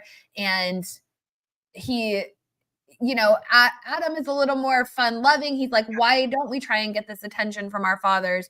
Why aren't we trying to be acknowledged? Whereas Alan is like, no, let's not even let's not stick our necks out. That's dangerous. We're about to be in a really dangerous time of war and fighting. And I've been there. I've literally saved his life before, but that's not something that I'm trying to do to gain any great glory.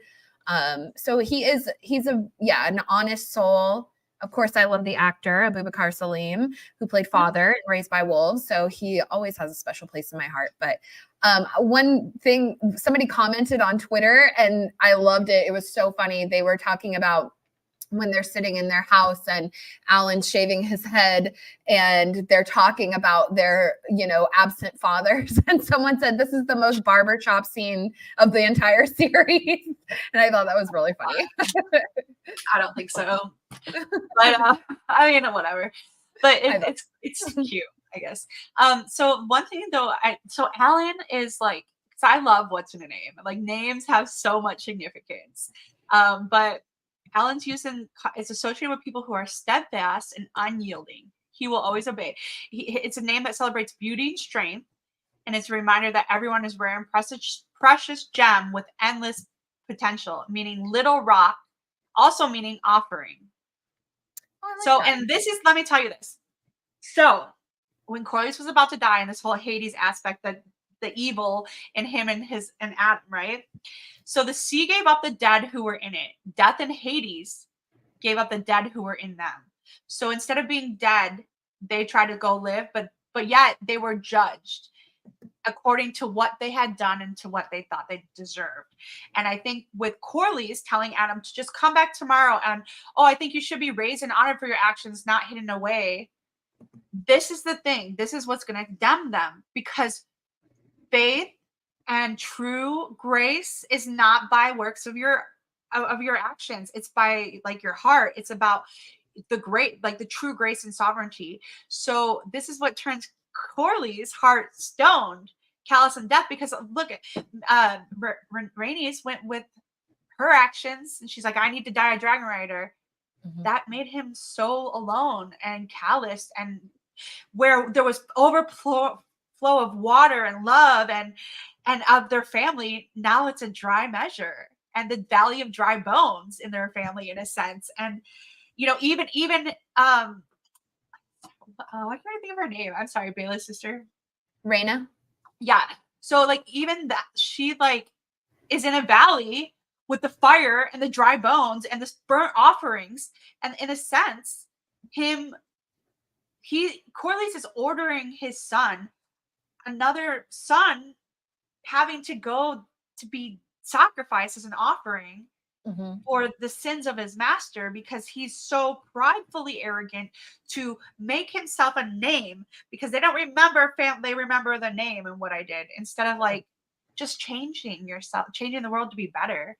And where on the juxtaposition, his wife, she gave up her name and says, you know, I'm going to die for my family. So it's kind of a catch-22 in that situation. But now, instead of him seeing her being dead as a dragon, like the death she deserved, he blames, and he doesn't want that. And he has to be reminded by his family what, you know, what Rhaenys wanted, that she wanted that kind of death, that was death for a purpose. And right now he's sending his son into more of a damnation sense. You know what I'm saying? Oh, and also, speaking of damnation, damn, there's two D's. They end up being the blockade, damning his family. Yeah. So, okay. It's interesting too, like, as you say that, because there's the whole, you know, like Bela in the last episode, she said that Driftmark must pass to salt and sea, and I am blood and fire. And so then we see Adam, who is also, well, first of all, he feels rejected by his father. He mentions that. He's like, well, he pays attention to you, but he doesn't even give me the time of day. But Adam also is the one who, well, Sea Smoke technically claimed him, I think, which was a fantastic scene. I absolutely loved it. It was so good. But he becomes a dragon rider. You know, Bela is a dragon rider. Whatever they're doing with Rhaena, you know, transforming her story, like there's rumors they might merge her story with Nettles, or, you know, it's very unclear what's going to happen there. But the, you know, three sort of obvious options for being his heir are all being, you know, they're all connecting with dragons. They're all fire and blood.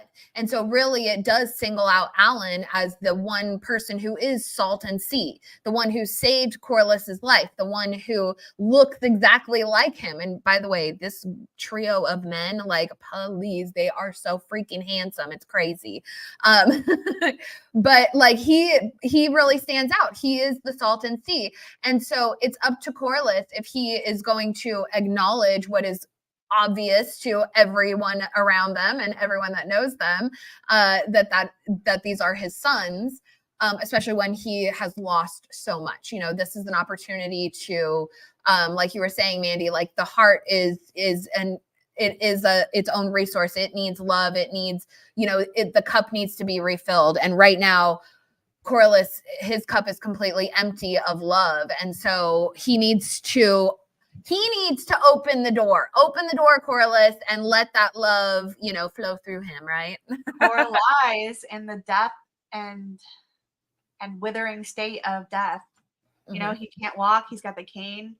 And like Adam, AD, after death, ADD, AM, 2Ds, after death, there's a dam, a blockade, you know, blockage of gullet. They have, so I wanted to say, so for as an Adam and Eve, for example, for as an Adam, all men die, but in Christ will all be made alive. But he starts to gain glory like Adam, instead of going to what the salt pillars of the earth, like to gain his life again. He already dragged him out. That's the thing. His son already saved him. Yeah. But he refuses to acknowledge that. Even Rhaenys said, acknowledge him, lift him up where he needs to be, but he didn't want to do it then. So he's condemning himself in that stuff. But Adam means, so there's like this law phrase. Adam's also the first man. Meaning according to harm, or appropriate to harm. A quod danum, ad danum, it's a Latin phrase that you use in tort law as a measure, the scales of the justification of my works, the measurement of implying like the remedy that you have to correspond, and this is what I'm owed to the damage suffered. He owes us. Why does Rhaenyra damn them in the future? Because they feel like they're owed, right? So this ends up being the folly. This ends up being his damn condemnation. Mm-hmm. You know what I'm saying? Definitely. By the law of the old, by the law of the old covenant, like Moses, by the law of old Valyria, by the laws of the old gods, instead of accepting and going with the new, they're damned to Hades. While I have both of you here, I don't, Amanda, did you have something you wanted to add? Because I wanted to ask both of you guys a question while I have you both here. Oh, I was just going to mention one of the things I think that Martin might have been doing with Adam, because it is, it's not, you do see it in a few characters in A Song of Ice and Fire. He's not the only one with that name, but it's not a common name either. And it's very, you know, and it is very biblically tied. Of course, you have your Adam and Eve, and Adam is considered the first man. Also, Adam is, do we do spoilers in here? Can we do spoilers? Okay. And obviously, we find out later that Adam somehow has some sort of tie to the, you know, the God's Eye or the old gods, or he gets an inclination to go to the God's Eye, which is a place very tied to the old gods, the first men, the children of the forest. And so I feel as though what Marta might have been doing with giving him the name Adam is potentially giving him some sort of tie to the old gods and the first men. And so it's my belief that maybe his mother might have been a worshiper of the old gods, because you do find them below the neck, mostly in the Riverlands, but you know, I'm sure that there's potentially some in other places. So I feel as though, you know, there he got some inclination to go there. We're not really sure how. I think it potentially in a vision. You know, the old gods were beckoning him maybe. But I feel as though that tie to the God's Eye is somehow connected to the name that Martin gave him. I love that. That's great. And I love that idea that, his mother, it goes to show that's another example of a like an old god's worshiper or some connection to the children of the forest with Valyrian blood, not necessarily Targaryen blood, but Valyrian blood, to have these children who are somewhat magical themselves. So that's a really great idea. I love that. So there's also like in the name thing, because it's like, you know, not only is it to hold back, he holds back, but he stops up, close, restrained. But there is like where Adam means the mother by a form of a beast type thing.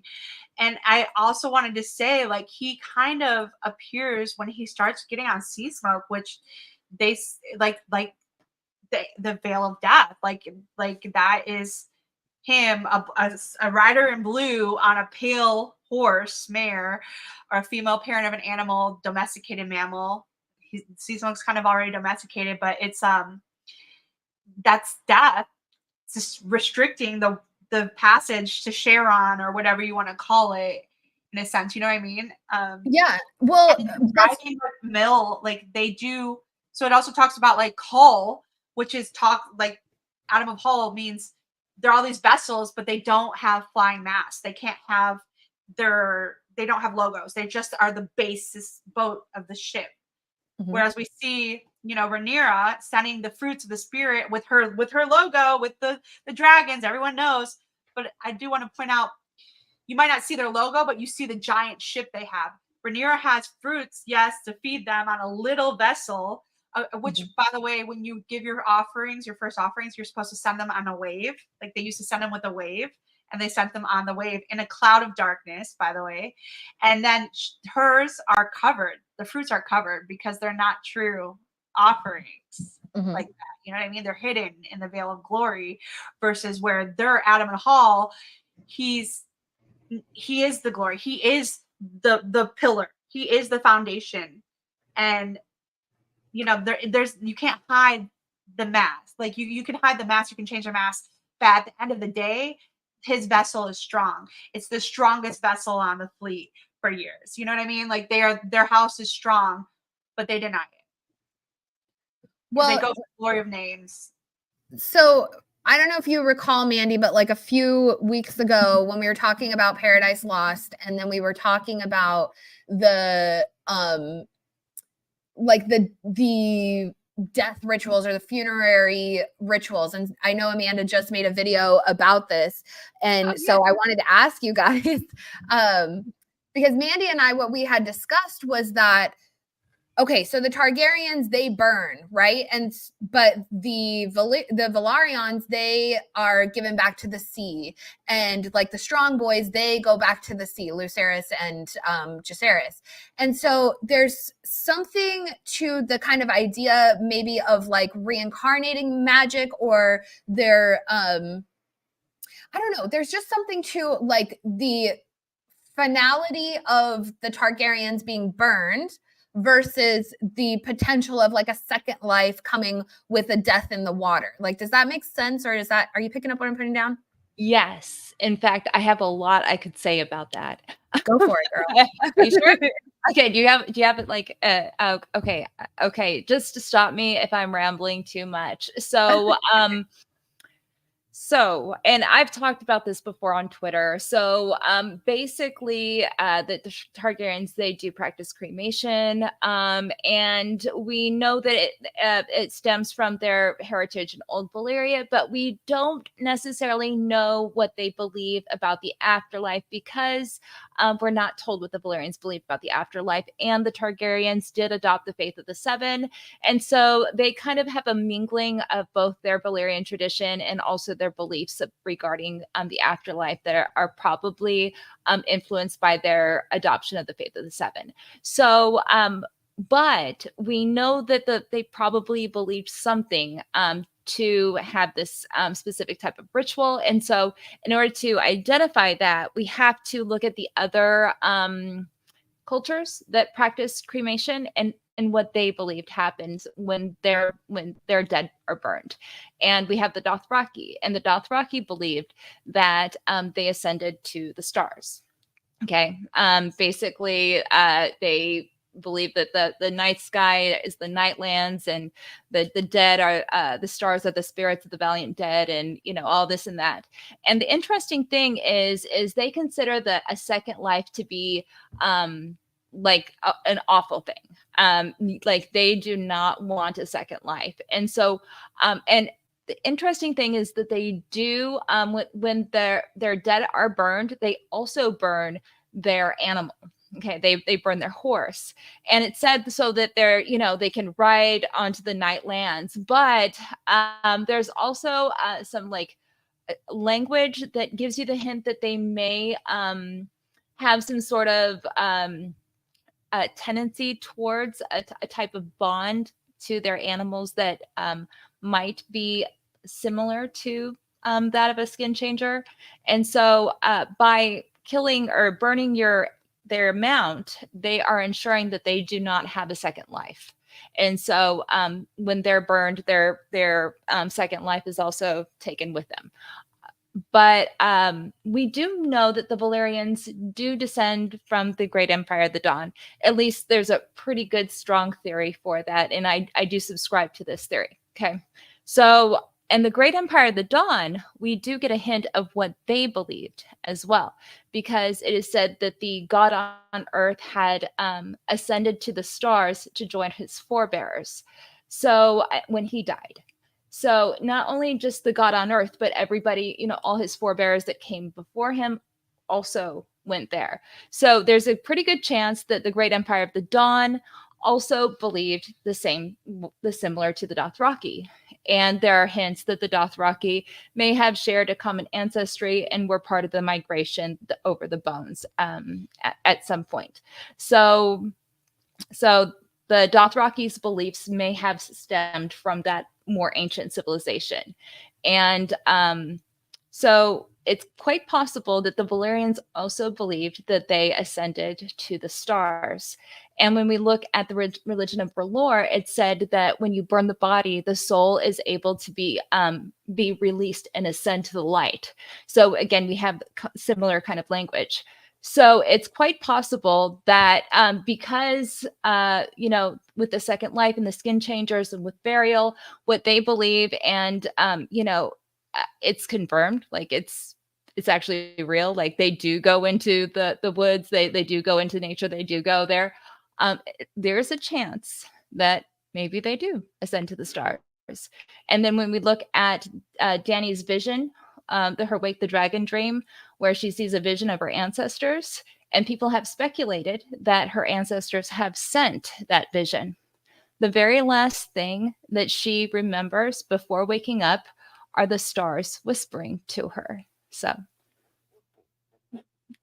I don't know. Interesting. That. Yeah. Yeah. I like that a lot. I think it's very beautiful. And I just dropped in the chat because this is what we're talking about. Not to like change the subject. I really want to talk about it, but I did one of my first parodies I did was like for Khal Drogo and Daenerys, where it was just the two of us, where they're living a dragon afterlife, because I kind of like was standing on the idea of when Khal Drogo died, he was reincarnated, as her dragon, and they're living a dragon afterlife, just the two of us. Like, oh, my brother sold me like a whole Daenerys, like, it's pretty cool. I don't know. I don't think we can play it here, but like, it's probably it's one of my favorite ones, but it's one of the first ones I ever did. And I actually forgot that it was on my Denizo Targaryen channel, which I have 10 subscribers. Don't subscribe to me there. I'm probably going to reroute it to Litbringers and redo some stuff there, but it's cool. Like, if you want. But I do so that idea too, though, like, okay, well, actually, you go first on your comments, Faye. Oh, no. Well, I love it. I think that it's really interesting. And then that there's sort of variations in it, like, going back to the sea and sort of water, like a watery death. And I don't know. There's something that it's almost like a transplanting a plant. Oh, go ahead, Amanda. I can tell you what to say something. Yeah. Oh, I have more. I got off track. Well, I kind of got off track. So, okay. It is quite possible that the as far as the water burial goes, it is quite possible that those souls do kind of merge in the sea. If that makes any kind of sense, because it is said that the drowned god is stronger where they have collected more souls.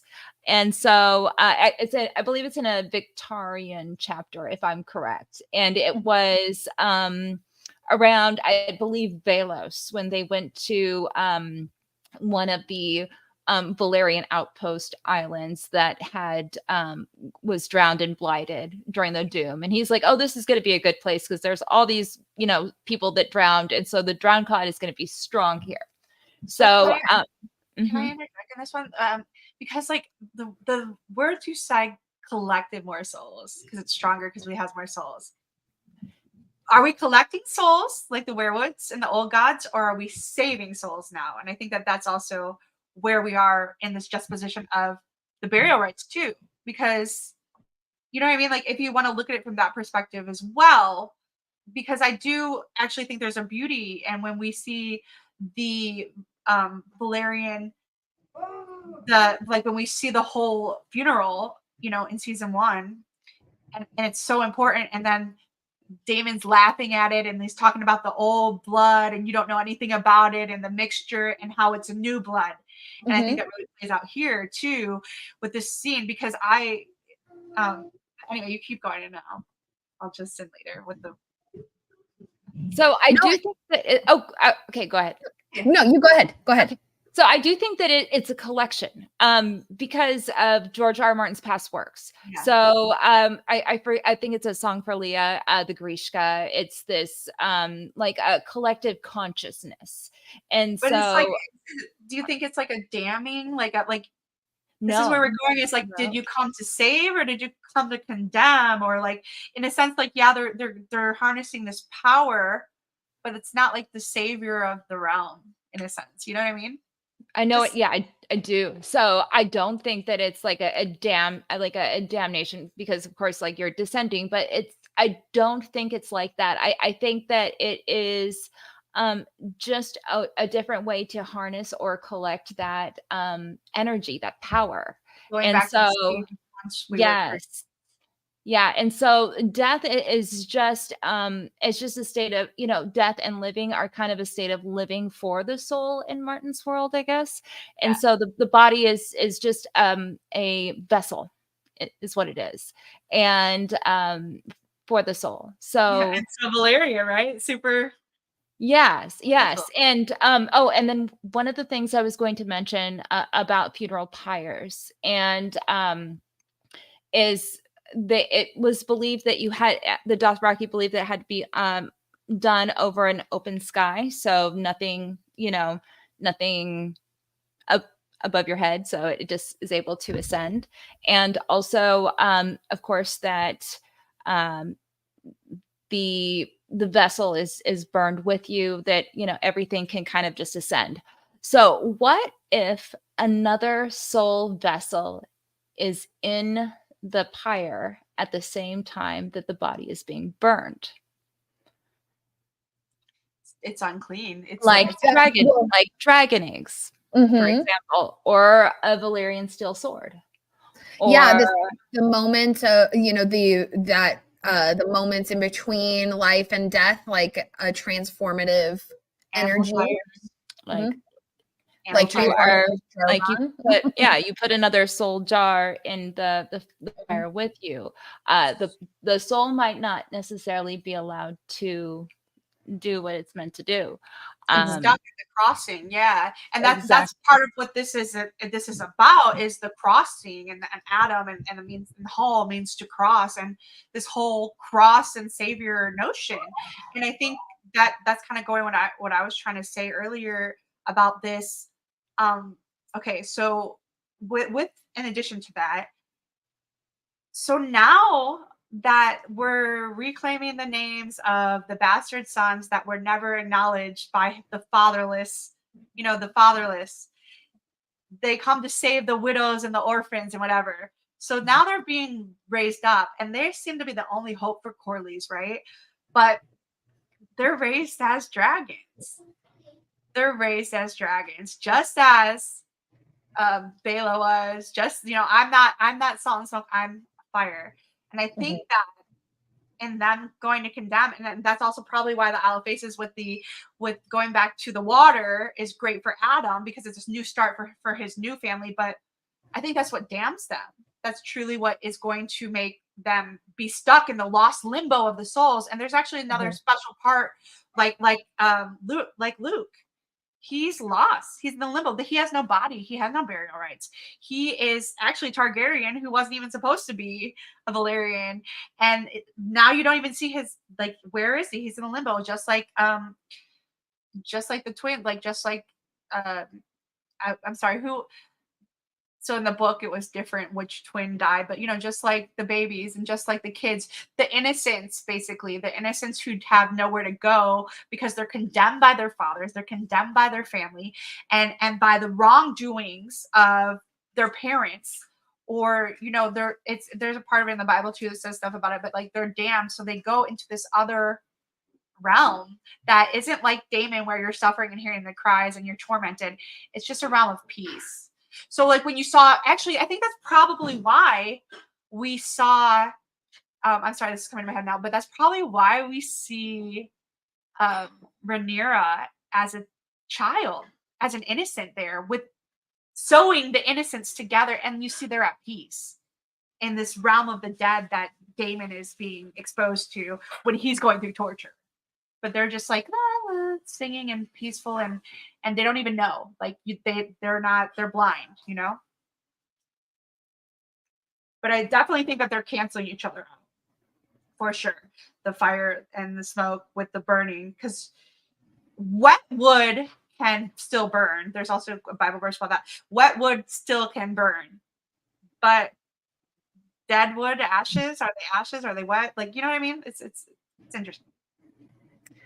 Yeah, I like this idea of the ocean or the sea being like a vessel for the souls, and then perhaps, like, I can't think offhand if there other than like the Ironborn, but like a baptism ritual, if that could perhaps, like, I don't know, give them a spirit back or something of that nature. Does that seem out of? Oh, that's probably why we don't see Lucerys's body, because he was baptized in the water Like brought is the name because when you the holy water baptism, but then when he was caught in the fire and the snarls of the enemy, then that's when the Holy Spirit takes you and you become one with the Spirit and you're able to go to another realm too.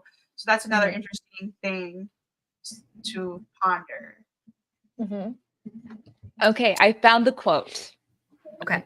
I found the quote. So we are going to look at that. It is a Victorian chapter. It's the Iron Suitor chapter of A Dance with Dragons. So they are on Velos, and he is just like contemplating what happened there as far as the doom.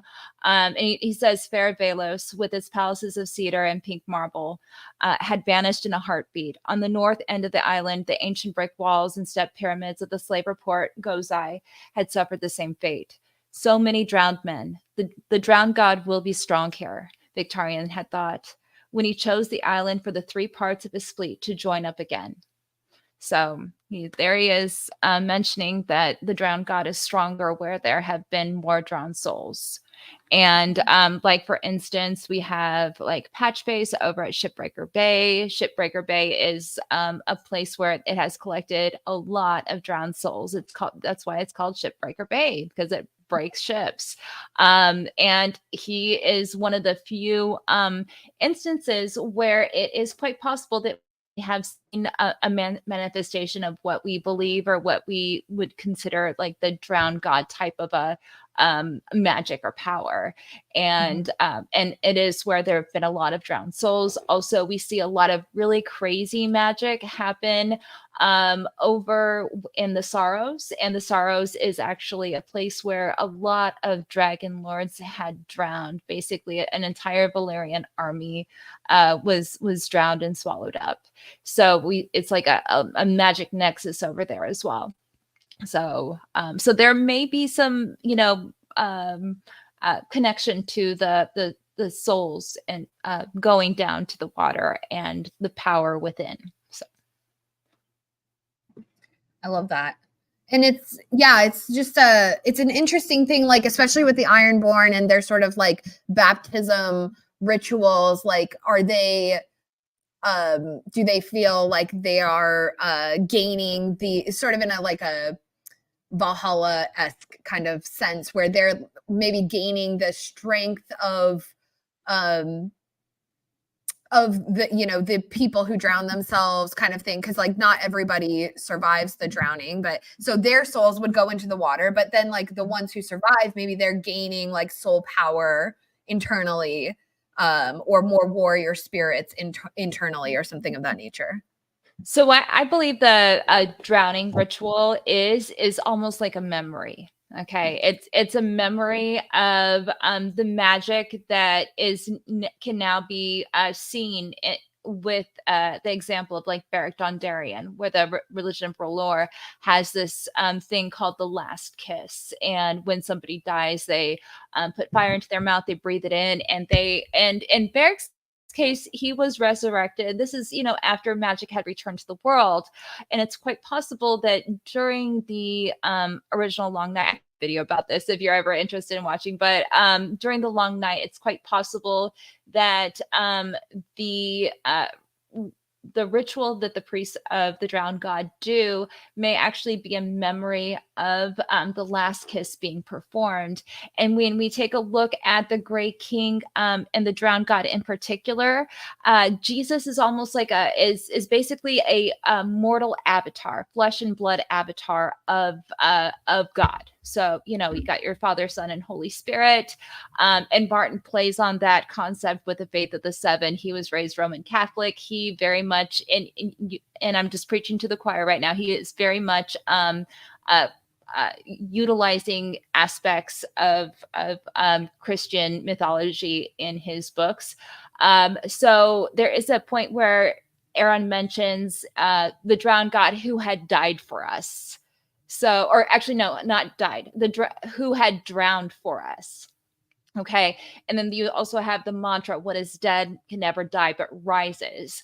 So you have a lot of things that are basically giving us these hints that there may have been this mortal avatar who had died and was resurrected. And then when you look at the sigil of, I think it's House Sunderly, you do have an image of the drowned god, because the drowned god is literally a dead, drowned man.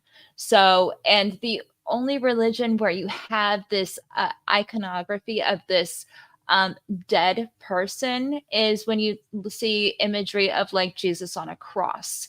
And of course, he was resurrected. And then you still have even more imagery where it said that the Gray King descended to the watery halls to sit at the right hand of the drowned god. And then you have in like Christian liturgy, you have the concept of Jesus descending to hell and then ascending back to heaven and sitting at the right hand of God. So he's definitely working on those parallels. So what I believe what they're doing with that is not necessarily something to harness any power. It's more of them trying to pay homage to their God and incorporating that into their priesthood is what I think is going on. I really love that. That's like very astute connections. And also, you know, so there's the drowned god, the Gray King, and then the Merlin King. And so there's basically like three aspects of a water god, which, and then Jesus Christ, of course, being associated with like fish and being the Pisces and that kind of thing. Like it's all there. I like it. Absolutely. And I touch on the Merlin King being a different memory of the Gray King in another video called, I think it's my Broken Swords video. And there are a lot of hints to point to the Gray King actually being the same deity or memory as the Merlin King. So interesting. Yes. So yes, because you have the driftwood throne. And if you recall, there are a lot of there's a lot of confusion between the Naga's remains, like Naga's bones, and wood. So you and in some instances you have like this driftwood crown, and then in others you have instances where it's like Naga's teeth, and it's said, and it's more than likely it's wood. Okay, like Naga's remains are wood. And so the Gray King's throne that was made from Naga's teeth is actually probably made from wood. And usually the words surrounding that is usually driftwood. So it wasn't a Naga's teeth throne. It was a driftwood throne. And if you look at the driftwood throne that they're showing in House of the Dragon, it definitely does look like the remnants of a ship. So there's that as well, but there's a lot that you could go into. For instance, we talk about the Gray King's gray transformation. Before that, he probably had the gray or the green hair that you see in the sigil of House Ironwood, which is basically almost like a mugshot of the Gray King before that transformation. He definitely does look like the Merlin King, because the Merlin King is also depicted with green hair, because in House Manderley, he had he was wearing an armor. It was Sir Marlon Manderley. He wore the armor that was the depiction of the Merlin King, and he had a green beard, I believe it was. So he also had like that green hair. There's like a lot more. I touch on in his video. I really need to do like an updated video, because House of the Dragon talks about the Merlin King a couple times. But yeah, it's a good possibility that they're the same guy. Well, and then also if we toss in like Damon being king of the Stepstones and he has the driftwood crown, it's just an additional like layer of symbolism there. And like you were saying with the Gray King and the, versus him being more green prior. It is kind of like symbolically linked to the idea that the werewoods may have been green at one point, which is like a further connection to like the green man symbolism that's going on there. And also with demon and like the driftwood crown. So there's just things. There's many connections here. Yes. Go ahead.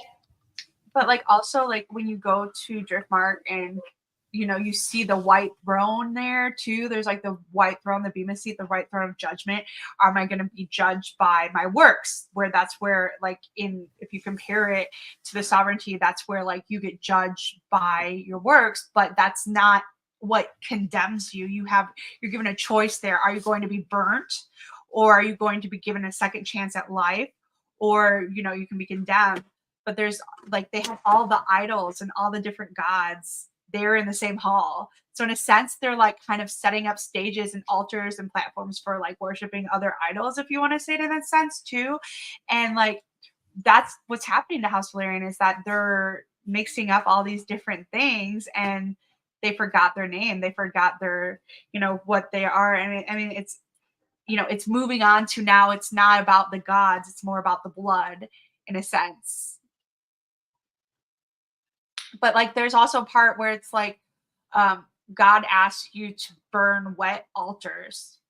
So she's literally asking them to, they're promising a name in return, but what happens to them is that they're going after these things for their name and for their justifications and for you owe me this and that, and my works I deserve this and you owe me. But like then they end up being turncloaked and they get turned back to death, is what my theory is.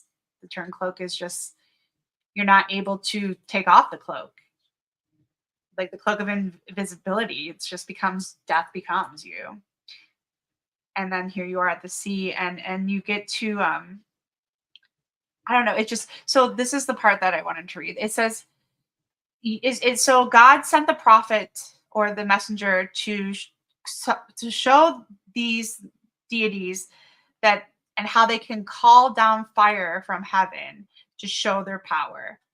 But he also caused the prophet to drench the altar wood and at the very earth sat on it with water before he sent the fire, so that he could do for them what the idols in their life could not do, because they kept not going to the true sovereign.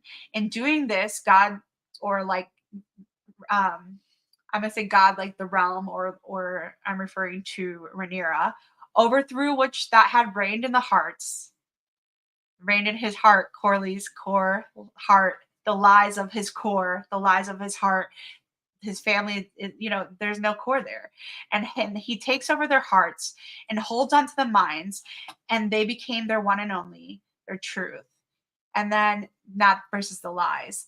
And then he says that when we're faced with situations that seem impossible, like for example Red and Dragon, and they become more and more impossible, like him restoring his lines, they sent us to call fire and start moving in obedience, building our altar, setting our wood, put water in it, show up every day, keep doing things to barrel yourself, barrel after barrel. The odds pile up, and you might say it's stupid and walk away, but no matter what, obey the word that your sovereign tells you. Press on, and he will turn it on for your glory, but also to redeem your hearts for those who want to listen. And then so like all of these things too also go back to the book of Luke, where Jesus is talking, or the sovereign is talking with the new blood covenant, and he says, "These things which are impossible with men will not be impossible with me, with God." So it's kind of interesting, the whole that it goes back to Luke, and it kind of really does tie in. And there's a few messages also from First and Second, from Kings, that go with this as well. But I'm not going to get more deeper into it. Like I'm just kind of showing that these things, these burnt sacrifices, but are the woods, the stones, and the dust, but they still licked up water at the bottom of the dry trench. And then now you see the disposition with the valley of death and fire for Damon's kids who are in death. Look at, she's suffering for the death of her father because he disappeared. And what is the ship called? The Happy Abandoned. The The gay gay event. Yeah. You know what I just had a thought of too is like dying. Oh, sorry. Corliss kind of also has like some Merlin vibes going on, in my opinion. So, okay, so let me just cook a little. Okay, so first and foremost, very simply, the blue robes, okay? Straight up. But Merlin is said to come from the sea, okay? And he's also said to be half a demon, right? But and on his father's side. But so if he's coming from the sea, and half a demon, which might be like this Valyrian like aspect to him, but then like Merlin lives eternally, like he lives forever.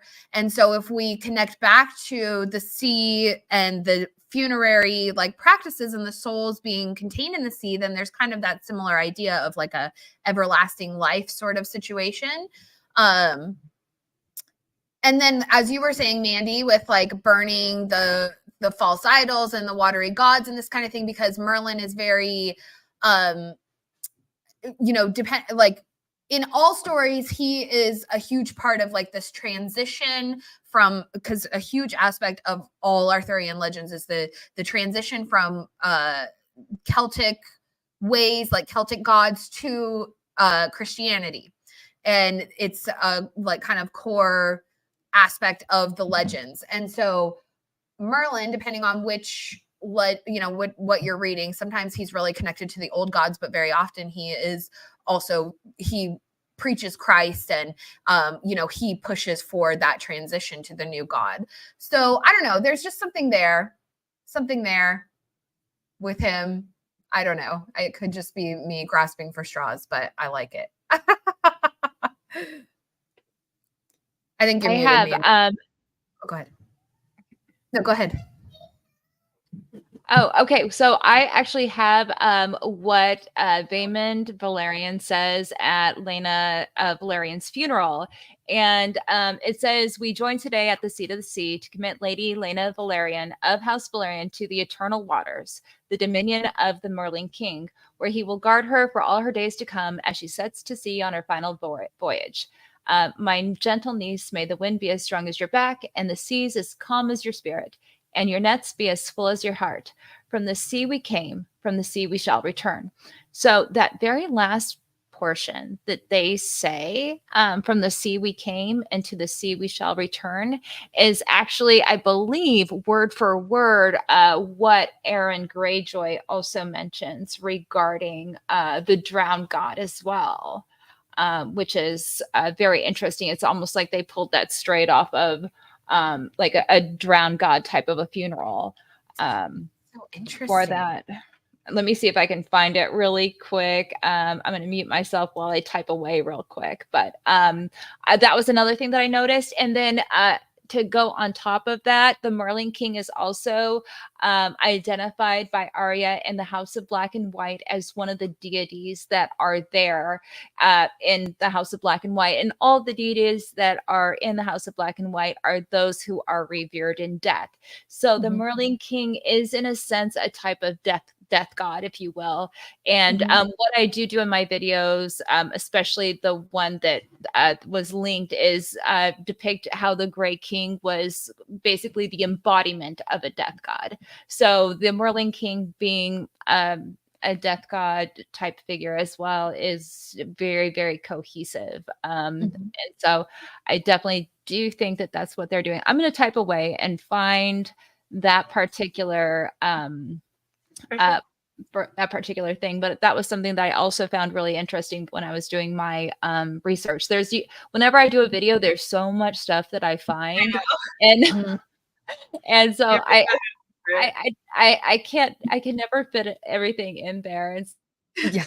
I'm glad that you say that. That's why I don't even do videos anymore, because I just like, well, I was thinking to start doing them, but I'm like, man, my videos, just my notes are 20, they're like an hour long. But yeah. I want to point out this cloak like a mist, since we're talking so much about this death. But like the mist is often, mist of Avalon, obviously, but to symbolize the spiritual realm or representing God's presence, presence or protection, but also it's used figuratively to describe like a cloud over the black waters, to shut out the light, because they're not doing it for light. It's for those who bring confusion and uncertainty and are compared to the mist driven by the storm, a vapor in the wind. Versus like there's one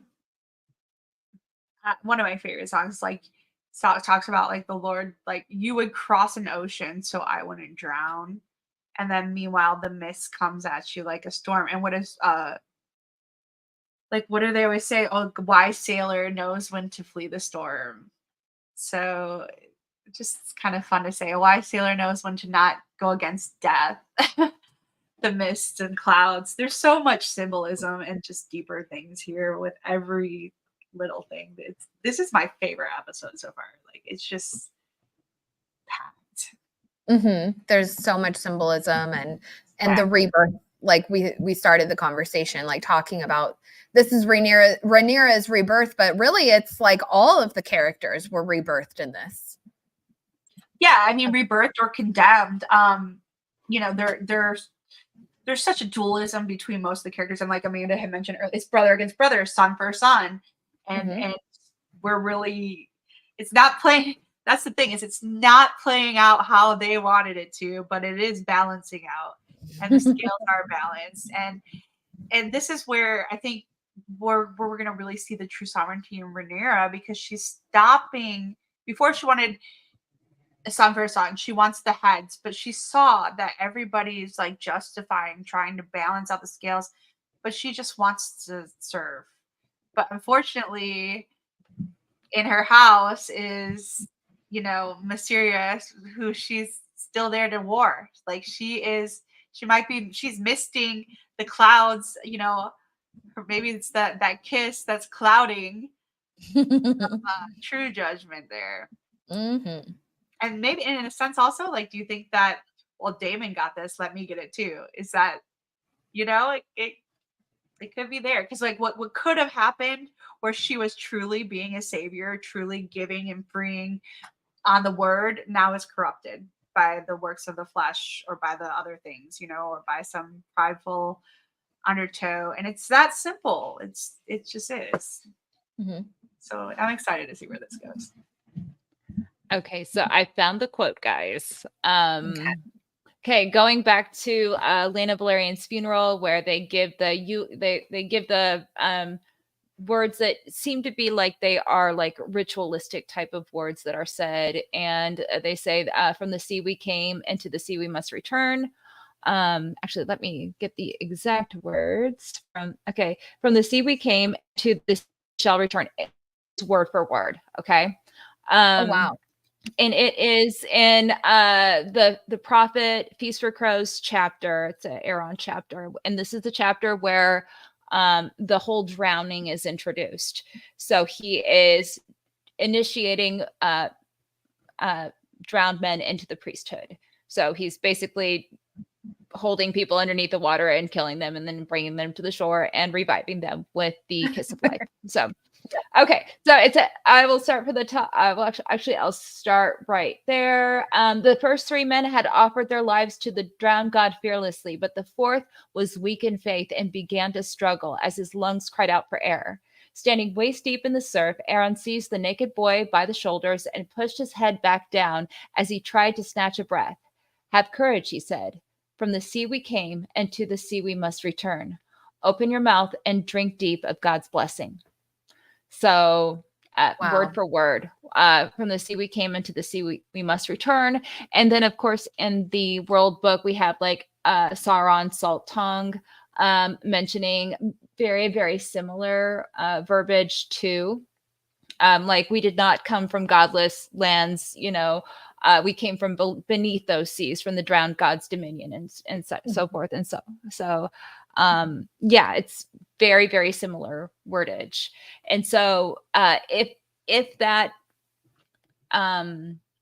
driftwood throne was the great kings, or was the, if they are the same person, that and in legend he had gifted them that throne to conclude a pact that means that House Velaryon had a pact with the Great King during the Age of Heroes. I love it. I love it. That's So, like, perfect. So are you saying like they made a pact with death? I don't know if it's death, but I do think that it's Like, you know, like- interesting. Yes. So I do think that it's very, very interesting that they do follow this custom, because it is a Velaryon custom to practice cremation. And so they give their dead to the Merlin, at least in the show. They give their dead to the Merlin King instead of practicing the ritualistic Velaryon cremation burial. So, I mean, it's possible. We really don't know what the pact was about. We just know that there was a pact. And it might be something as simple as what they're doing with the dance. And basically, they had reached out to the Greyjoys, the Greenston, and they were like, "Hey, come fight the Velaryons for us, and we'll give you this and that." And House Greyjoy, spoilers, they're going to side with House Velaryon. They're going to be like, "We're not going to fight these guys. We're going to be on their side." So I love that they made that comment though this episode. Yeah. They're like, oh, they're sitting there waiting, and like I just thought, and then also to Dowager Queen, I just couldn't help thinking and laughing about Cersei and like rock and roll. What version of rock and roll? Who do we get this time? But Absolutely. Exactly. Great. Yeah. That's some great connections there. Yeah, but and we don't know. We don't know what the pact was. But we like if they are the same person, legend says they had a pact. So and this is a great so let's think about this. Is this a contrast to the green men who are pursuant of the Targaryen blood, or kind of this dynamic between the Strongs and the Targaryens, as a parallel to like the Grey King and or maybe not the Strongs and the Targaryens, but like the Green King and the Targaryen blood, or the dragon blood, as a parallel to the Velaryons and the Grey King, right? The Grey King and Velaryons. Like House Reed packs too. Like, I mean, I'm putting that too and representing it with the mud of the earth and the mud right now that Daemon is in, and like the whole personification of that kind of death where your lost souls are muddied at this point as well. I mean, I just with the old packs and like it's really amazing how it all connects. So one thing that I would like to add, and I was having a hard time following. Sometimes I need to like read things to like fully wrap my mind around that. But one thing that into mind as you were talking, it was regarding like this green versus gray type of that was happening. So one of the things that I also talk about in some of my videos is how the werewoods were probably more natural. At one point, they were probably green, and I also talk about how the Grey King probably had something to do with this transformation, because we actually see this kind of a transformation in his legend, where it said that the storm god had lashed down with a firebolt, causing a tree to burn, and the weirwood is often described as like a blaze of flame. So one of the really interesting things in, I think it's Lemort d'Arthur. I probably don't pronounce that very good, but in Mallory, which Martin has quoted from, in Mallory, there's actually the tale of Cain and Abel in Mallory in Lemort d'Arthur. And in that, the tale of Cain and Abel, there is a change in the tree, and the leaves turn red. And one of the things that I am at right now is the timeline. And because George R. R. Martin has mentioned that the Long Night probably occurred around 5,000 years ago. He's mentioned that in an interview before in Entertainment Weekly. And there's some other things that kind of line up with that, like the rise of the Valyrian civilization, which occurred 5,000 years ago. We know that the Great Empire of the Dawn collapsed after the long night. So, and then we know that the Velaryons kind of descend from that civilization. So, and they had dragons, so they probably rose pretty quickly. So, so it's 5,000 years, right? Is kind of like what I'm wrapping my head around. And one of the interesting things is that there is a Ironborn king that's mentioned that ruled 5,000 years ago, and his name is Euron Redhand. And Ooh, interesting. yeah, we're talking about Garth Greenhand, and we have Euron Redhand, and he's the cautionary tale that the reader warns Asha about. He's like, Euron sounds a whole lot like Euron. You know, what has happened before will perforce happen again. So he's talking about history repeating itself. And Euron is kind of setting himself up in the Winds of Winter to become the avatar of the Grey King type of a figure, what the Grey King was. And so I'm thinking that and Euron was the very first Driftwood king. It was Euron Grey-Iron, and he is the one that has the Sea King, Merlin King type of sigil as well. So it's like the stamp is right on there, kind of. So I'm really looking at this brotherly conflict with the trees changing. Euron Redhand and Garth Greenhand right now. It's like buzzing around. I love it. It's so perfect. It's such a great connection. And yeah, and now I'm kind of like into this idea that there is sort of a pact going on with the Grey King and the Velaryons versus the Green King and like the dragon bloods, the Pendragons as I call them, this Valyrian dragon blooded folk. So I have a question though, because when you said about the Cain and Abel, I love the idea that, they obviously like when you face death, you become it. When you become like the sovereign, you start to look like your lord. The whole thing about your face changing. So why not the weirwood trees being more gray? And then throughout blood and history and the absorbing of one another, now they run by pale of death and then the blood. I think that's great. But what I want to know is like with this Cain and Abel reference, right? Because so was it like murder or was it sacrifice? You know what I'm saying? Because Cain and Abel, what happened is he didn't like the sacrifice, so it ended up being jealous. So then Cain ended up murdering. So it was kind of a, you know what I mean?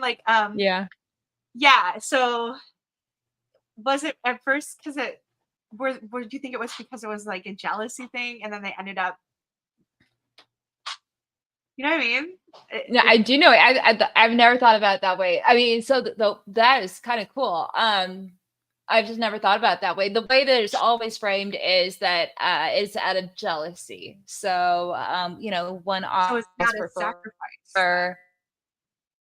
Receives the God's blessing, and then he's like Cain is all mad, and he's like, I'm gonna kill you now, and he kills his brother. That's like how it's framed, but that's kind of cool. So that's kind of like what's happening though with it, that's like cool. They're murdering them essentially, but it is also still kind of a sacrifice, but like you're being held under. There's also the idea that like Cain is more serpent-brained, I guess you might say. He's more scientific, he's more intellectual, versus Abel being a more like nature like influence. Like he was more focused on agriculture and growing things and making sacrifice to the gods and making a proper, you know what I'm saying, guys. So maybe we see that in them as well, where I guess that's part of like we do not sow in a sense, because they're scientific brained or serpent brained or what have you. That's what we're seeing with Damon now too, because he didn't sow, so he's not getting the fruits. And same with House Valerian. You know, they didn't.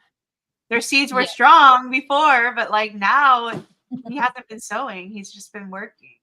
I mean, and there's a difference between the plow and planting. You know, they want to harvest, but you haven't been sowing. Okay, so I found the excerpt from La Morte Arthur, and it is actually it is in chapter 5, how King Pelus was smitten through both thighs because he drew the sword, and other marvelous histories. And King Pelus, by the way, is the Fisher King, the maimed king. And like I said, Martin did draw a lot of inspiration from the Fisher King in a lot of his legends. And also, he draws on this brother versus brother thing, and he specifically quotes Mallory as part of the Sir Balin and Balan with the brother versus brother thing. So, in the same book, under the Fisher King legend, he discusses Cain and Abel, and this is what it is mentioned. So, thus the tree, long of green color, and so it befell many days after. Under the same tree Cain slew Abel, whereof befell great marvel. For anon as Abel had received the death under the green tree, it lost the green color and became red, and that was in tokening of the blood. So they have this change of this green tree into a red tree, and it's because of this original sin. And also the infertility that you see with like the we do not sow is also a result of that Cain curse, that because Cain was no longer able to sow the earth afterward. It was like the curse that God gave him. So it's very cohesive with that theme, and this is the exact book that Martin references too. So I love it. It all kind of it's in a pretty bow right there. That's what I always say is like A Song of Ice and Fire is just an Arthurian like fan fiction in a sense. Like there's just so much of it there, and which I love, I appreciate, because most of like the major authors in our time or modern like Tolkien and that kind of thing, they all take from Arthurian legend. They all have original, like Tolkien wrote The Death of Arthur, and he wrote another one. I can't think of the name of it, but then with Martin, and then like I didn't know that Avalon story until you had posted that in your video, Amanda, but I was just like, oh my gosh, this is so perfect. I would like, I don't know what I would give to read that, even if it's unfinished, but I would give a lot to read it. I know. It kind of like was an epiphany, because I was putting myself like in Martin's, like, I don't know if you can do that, but I was trying to picture myself, if I was writing a book about Avalon and suddenly this chapter comes to me, and it's specifically the Bran chapter. And, and Bran kind of is the, he's not the main, the main character, but he's obviously very, very important to the story. And King Bran is going to happen. It's going to happen, but once you kind of look at the entire big picture, it's not necessarily King Bran that he's after. And if you get a chance, check out the video.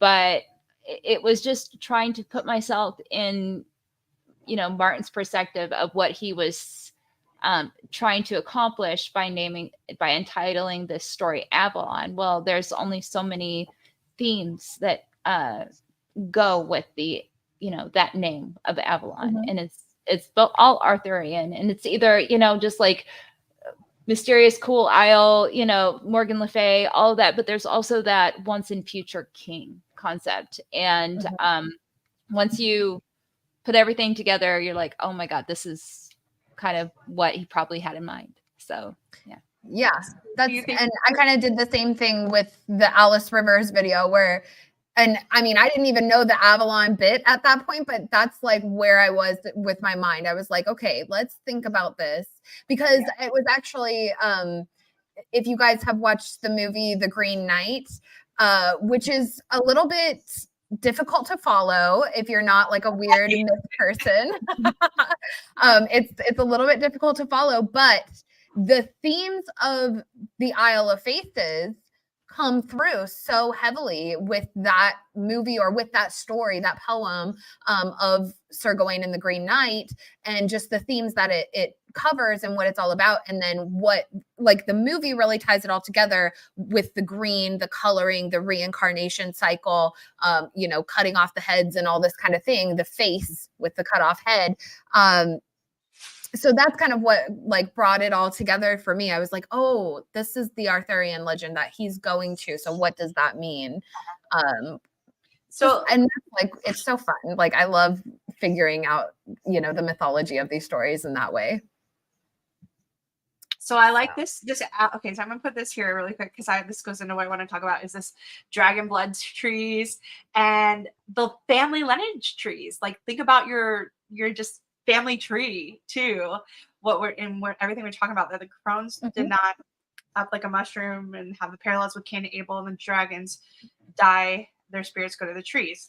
So, in that being said, when we got this scene with Damon and his brother, and his jealousy the whole time, and even he's jealous of Rhaenyra, he's jealous of the crown, she doesn't want it, and justifies whatever reason, because you're seeing this like jealous thing. But I think that he's being put to death with this because he's starting to finally blatantly look inside himself, instead of killing how he could have all his life. But so now and him humbly accepting his death, and humbly accepting his place, that he doesn't deserve it. It was a lie. Like why does he think he does? What works has he truly done? In that sense. But like, then this comment right here, the Lady of the Lake, Damon needs to be the sword. He needs to be the sword for Rhaenyra. And that's what they should have been. Like, I think that this is a beautiful parallel between them two. And then here's Rhaenyra, because she's been abandoned, and now she's having to, like, this happened to me, if y'all follow me, like, I didn't have the man, so I had to put on the man in the thing, and I became a little bit like Rhaenyra too for a little bit.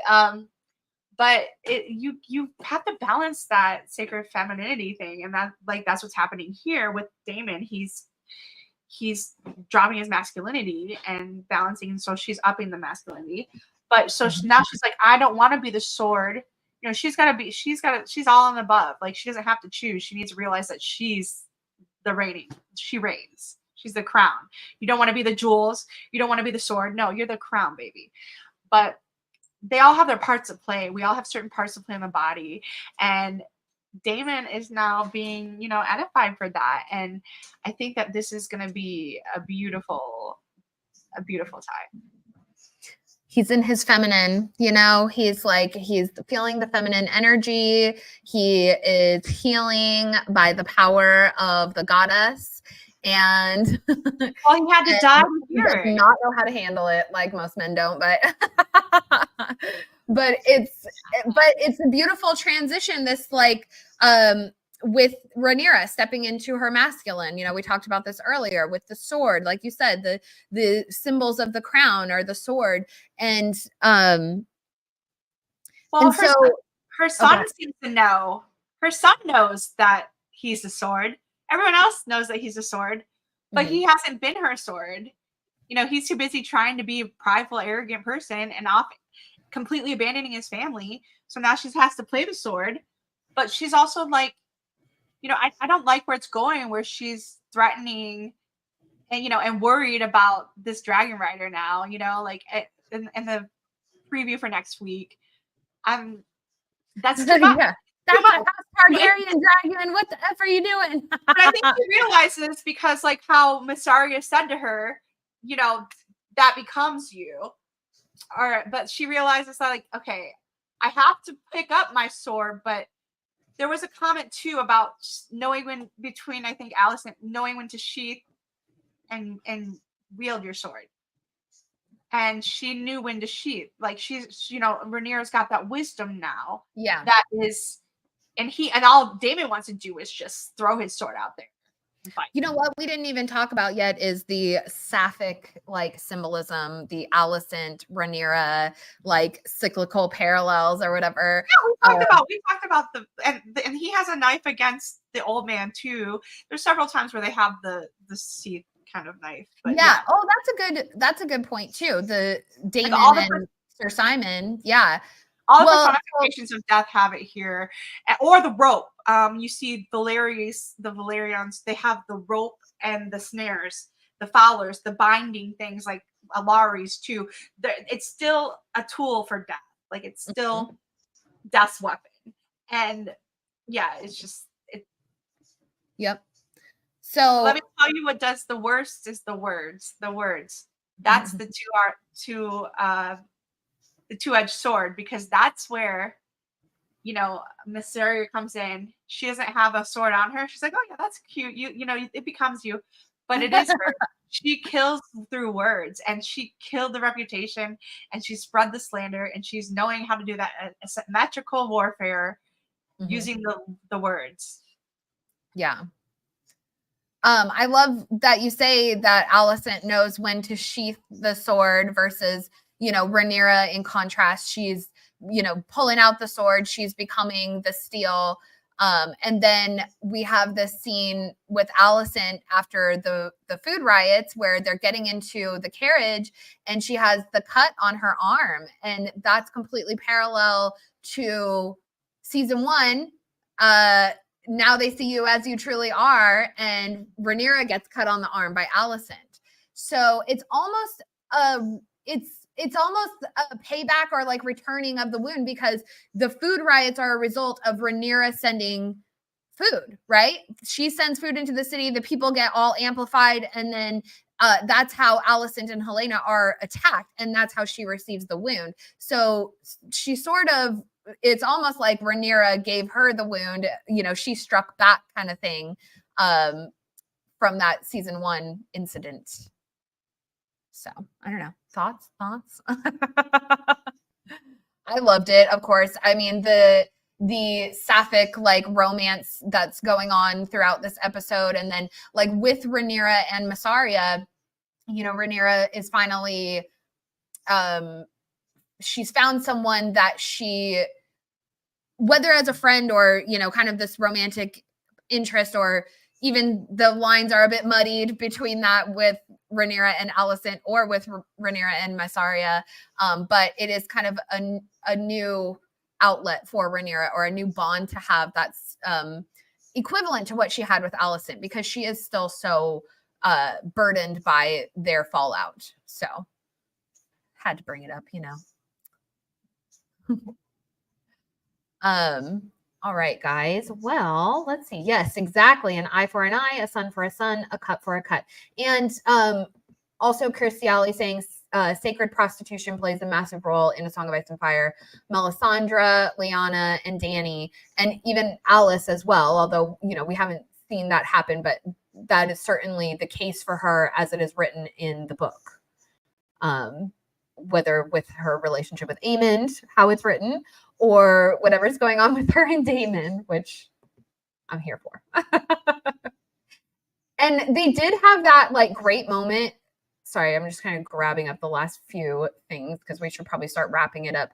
But I did really love this moment with Alice and Daemon where they're sort of bickering, and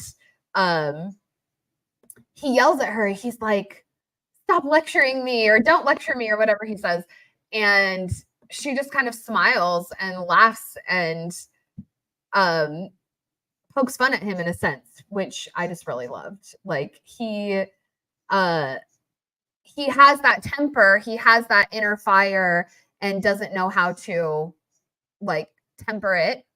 Sorry for the lack of a better word there, but holding it back, and that's what Alice is like training him to do. So they're all sort of like having their, I don't know, new fling, right? Damon and Alice, Rhaenyra and Missaria, like they kind of got their flings going on, and then Alicent is just sad. So in the Rune of the House and in the Apocalypse, all the wounds, like touching the anointed or whatever, that you afflict on them, you get in return. And not only that is her house built on lies and slander, on this blameless, prideful deceit that they had, like, oh, we're so holy and thou, and we're blessed, and we, we are righteous, but it was a false righteousness, because we know like her and Christian Cole, and we know like what she's up to. But this is why wisdom, like, and like they're seated on the high house of wisdom. They're supposed to represent wisdom, but the wisdom has become folly. And now, where's the father in her time of need? No one can reach out to him. And I think that scene was super important, because they're like, she's searching the Holy Spirit, like she's searching the voice, she's searching for the voice of wisdom, and it's not answering because it's turned its face against it. Just how Viserys turned his face against Daemon. Because they're turning away from folly. They're turning away from these things, because that's just how it goes. But like, I do want to say though, she has a lot of redeeming qualities, because when they start to bring up Daeron and talking about how he is and his kind of righteousness, and how she sacrificed her son, and how her father sacrificed his only son to claim the dominion that they're supposed to have. And also so protected them from like the corruption, the I can't remember the word Gawain uses, but yeah, the corruption. It's not a good place to raise young men. It will turn them into monsters. But you're salubrious. So the other thing too is like the small folk are the vessels, and they're not being properly stored. And like there's a thing called the mill house, and when they're coming out of the temple, they're like, get them to the mill place, get them to that, because when you work your mill house, that's when you work and you sow your seeds, you're able to produce fruits, you're able to do that. And now they're starving, and they're not only are they starving, they're casting scraps to people like they're dogs. Like, instead of feeding, like when you come to my father's house, he's prepared for you a table with the food and the, all the things you need. And she's not even hearing the voices, it's like, it's all this abandonment of the father again. And there's like a really deeper connection, should you want to dwell on it. And then like, also she's here trying to light candles. She's trying to try to remember. She's actually doing this like kind of self-waning, let me try to regain my righteousness, because she's it's voluntary punishment, because she knows that she's been doing stuff wrong. She what am I trying, the word for, I can't think of it, penitence, or I can't think of the word right now, but like, you know what I'm saying? She's like offering herself. She's trying to offer her kids, make them now do sacraments for the dead. Even though when she was crying by the bedpost as a lamppost, like, you were supposed to be her light, her mother, you abandoned her. So what do you think is going to happen? Like, she's clearly seeing all of her sins being afflicted on her. I had this theory that the cut on Alicent's arm, because we've seen throughout like the trailers that were released, there were those scenes of Alicent where she's like wandering through the forest and she's standing at the edge of the lake and all of those kind of things. And I had this idea of, what if the cut on her arm becomes infected, and she, she herself, she's kind of bedridden from this infection, and maybe those are actually dreams or hallucinations, because thematically it goes along with this entire season, these sort of fever dreams that are going on, but also like she's cut by this random, knife or what have you, out in the city with the small folk. So it probably would get infected. And also like from those scenes that we've seen, it's like, I can't really pinpoint what location that is. It really doesn't look like King's Landing that she's at. So where else would she possibly be? So in my mind, I'm like, maybe she's having like a fever dream from the cut.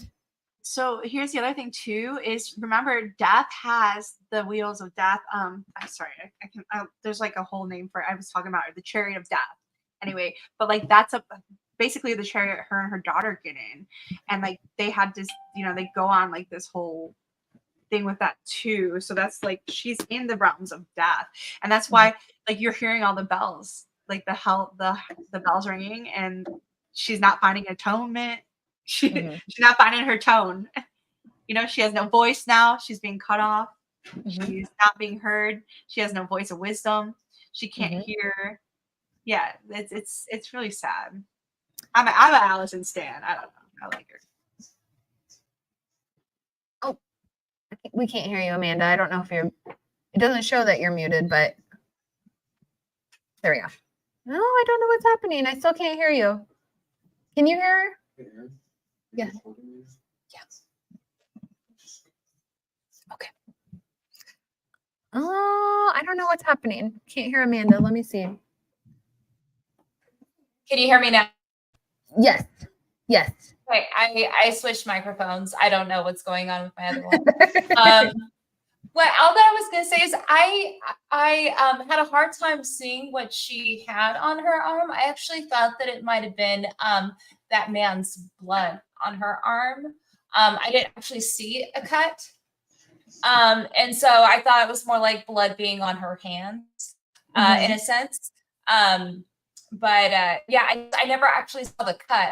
I saw the blood on her arm, and I know that man who had his arm cut off was holding that arm, and so I thought that it was his blood that was on her.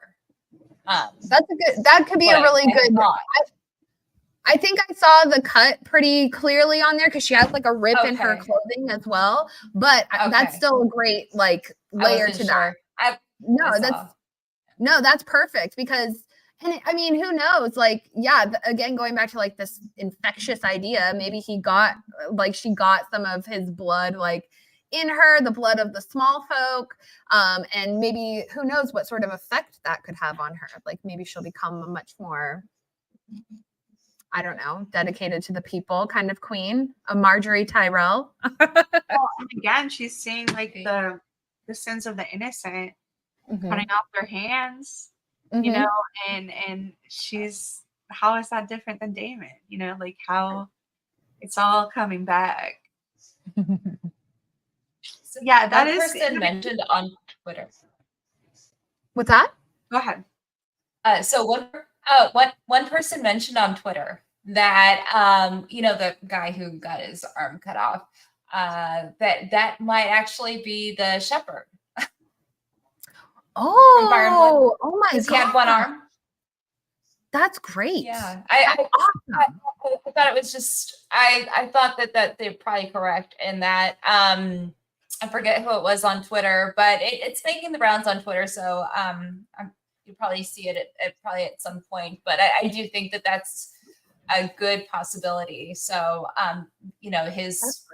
the loss of his arm actually being a result of, just everything. Yeah, it would give him much more, fuel for his weird fire. And then also they've been doing a really great job throughout season 2 in particular, where they're interweaving like these characters into the small folk. Like we have Hugh, we have Ulf, Diana, and Sylvie, and they're weaving them into where we sort of follow their point of view, but it's intermixed into the larger crowd. And so they get a little bit singled out, but then they also kind of just flow into the crowd, like Ulf in this episode, where he's the one that's yelling as the sheep are carted past. He's the one yelling at the guards. And so that's great. I think that would be a really good idea if they did that with the future.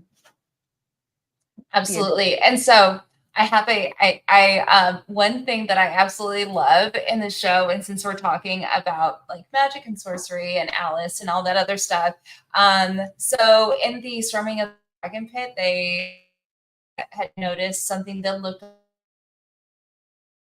a shadow assassin in the Dragon Pit. It's like a 30-foot, a smoky visage of the warrior who slew one of the dragons.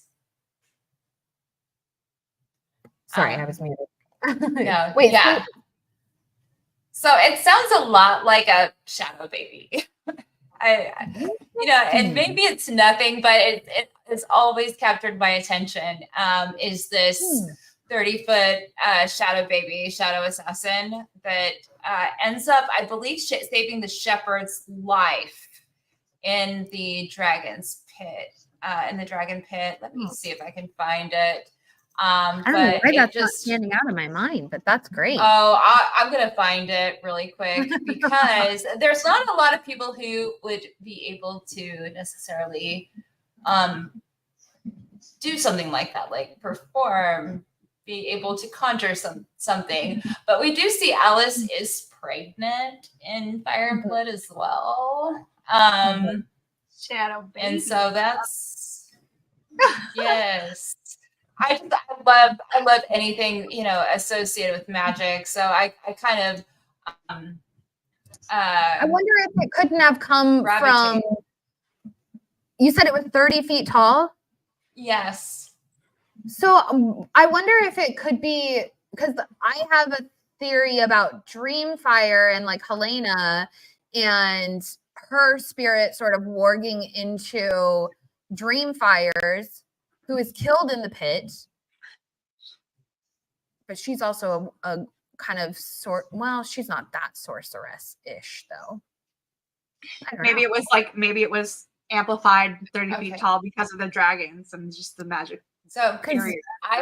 So you know how Melisandre's like at the wall and she's like, oh my God, this is so powerful here. Imagine the types of shadows I could draw forth being so close to here. So she's at like kind of, I don't like the concept of ambient magic, but it is something that is in A Song of Ice and Fire. And she mentions it in Over at the Wall.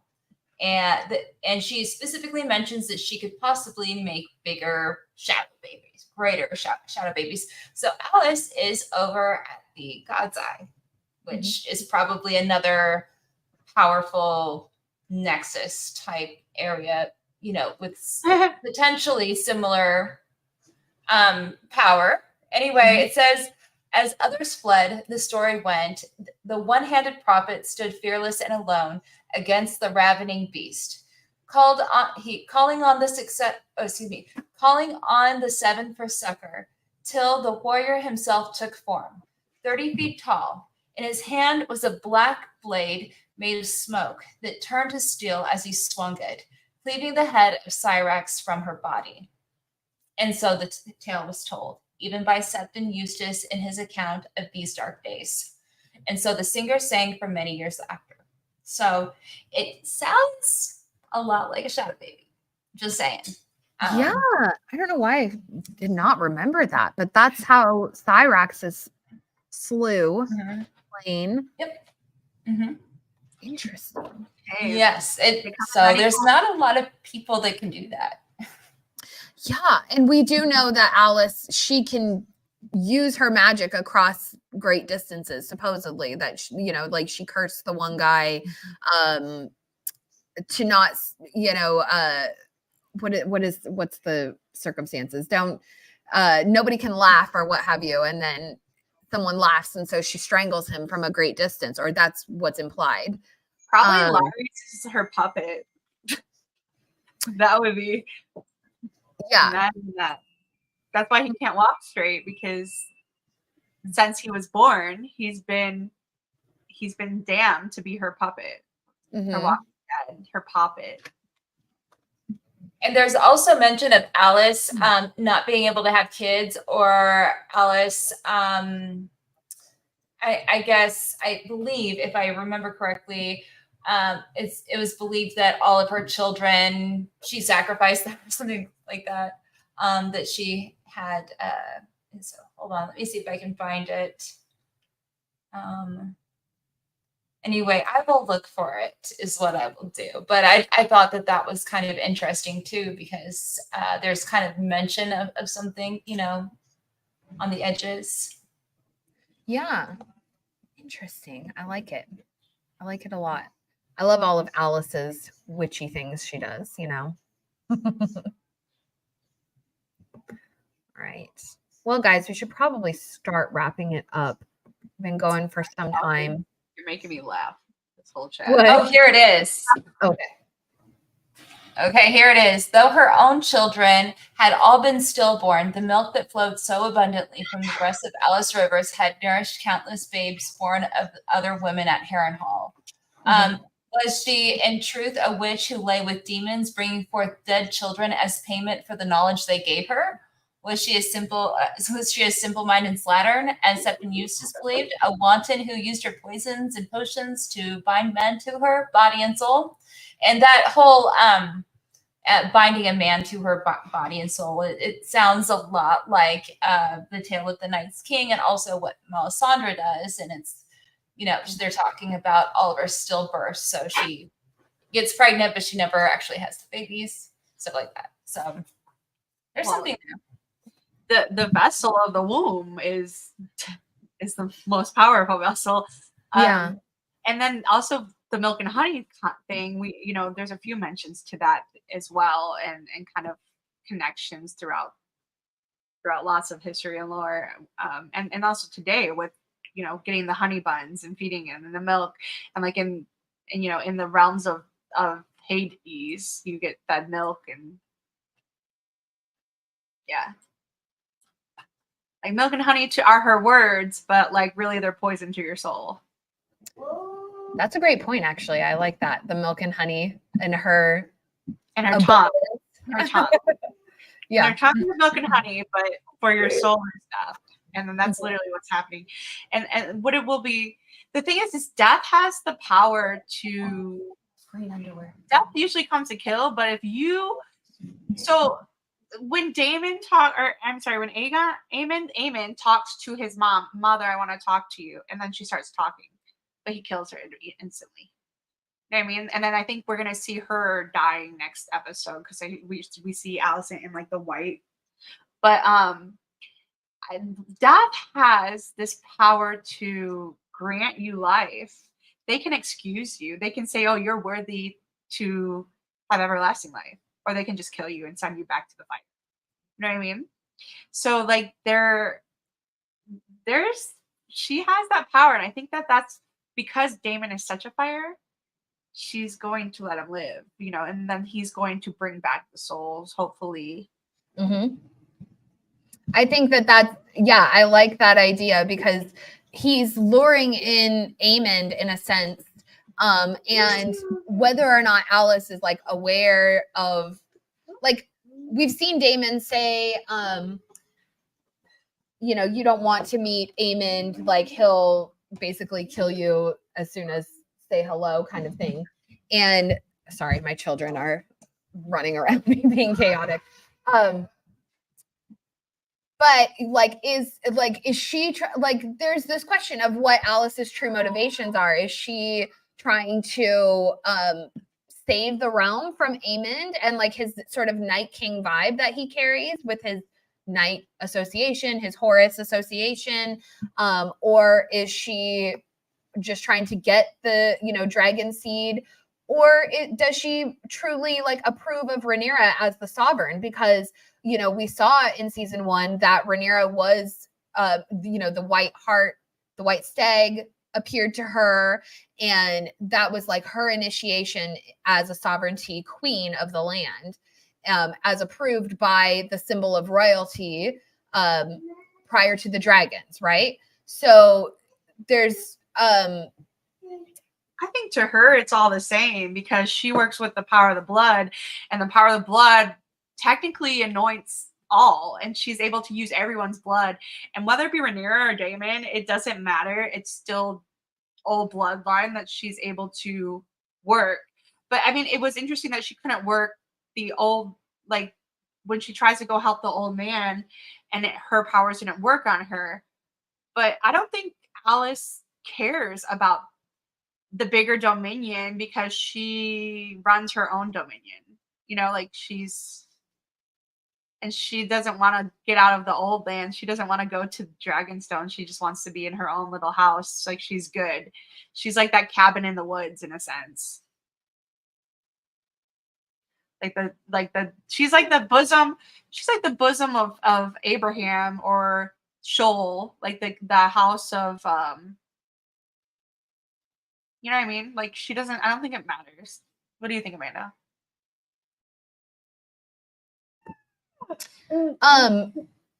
You know, it's, what did you say? The House of Shoal? We've talked about that before. What is that? Yeah, it's like it's okay. So like Paradise Lost, there's a house. It's Abraham's Yeah. house. That's right. I'm like, what's the word? I know this. Abraham has like the bosom where you can go for comfort, or there's like the realms of the hell where you're going through. Basically, what Damon's going through is all these sufferings and trials and tribulations and being faced with your sins and how to deal with them. And you go through different realms, you know, and there's different takes on it. Some have 3 realms, some have the tree. The tree is like the fruit of God, like this whole other thing. And then there are I mean, it depends on if you do the Book of Enoch or whatever, but basically it does have the tree of life in the middle of it. And that's basically where it is. And this is the only tree you can see. And that's another figuration of death too, is it's one tree and a barren wasteland.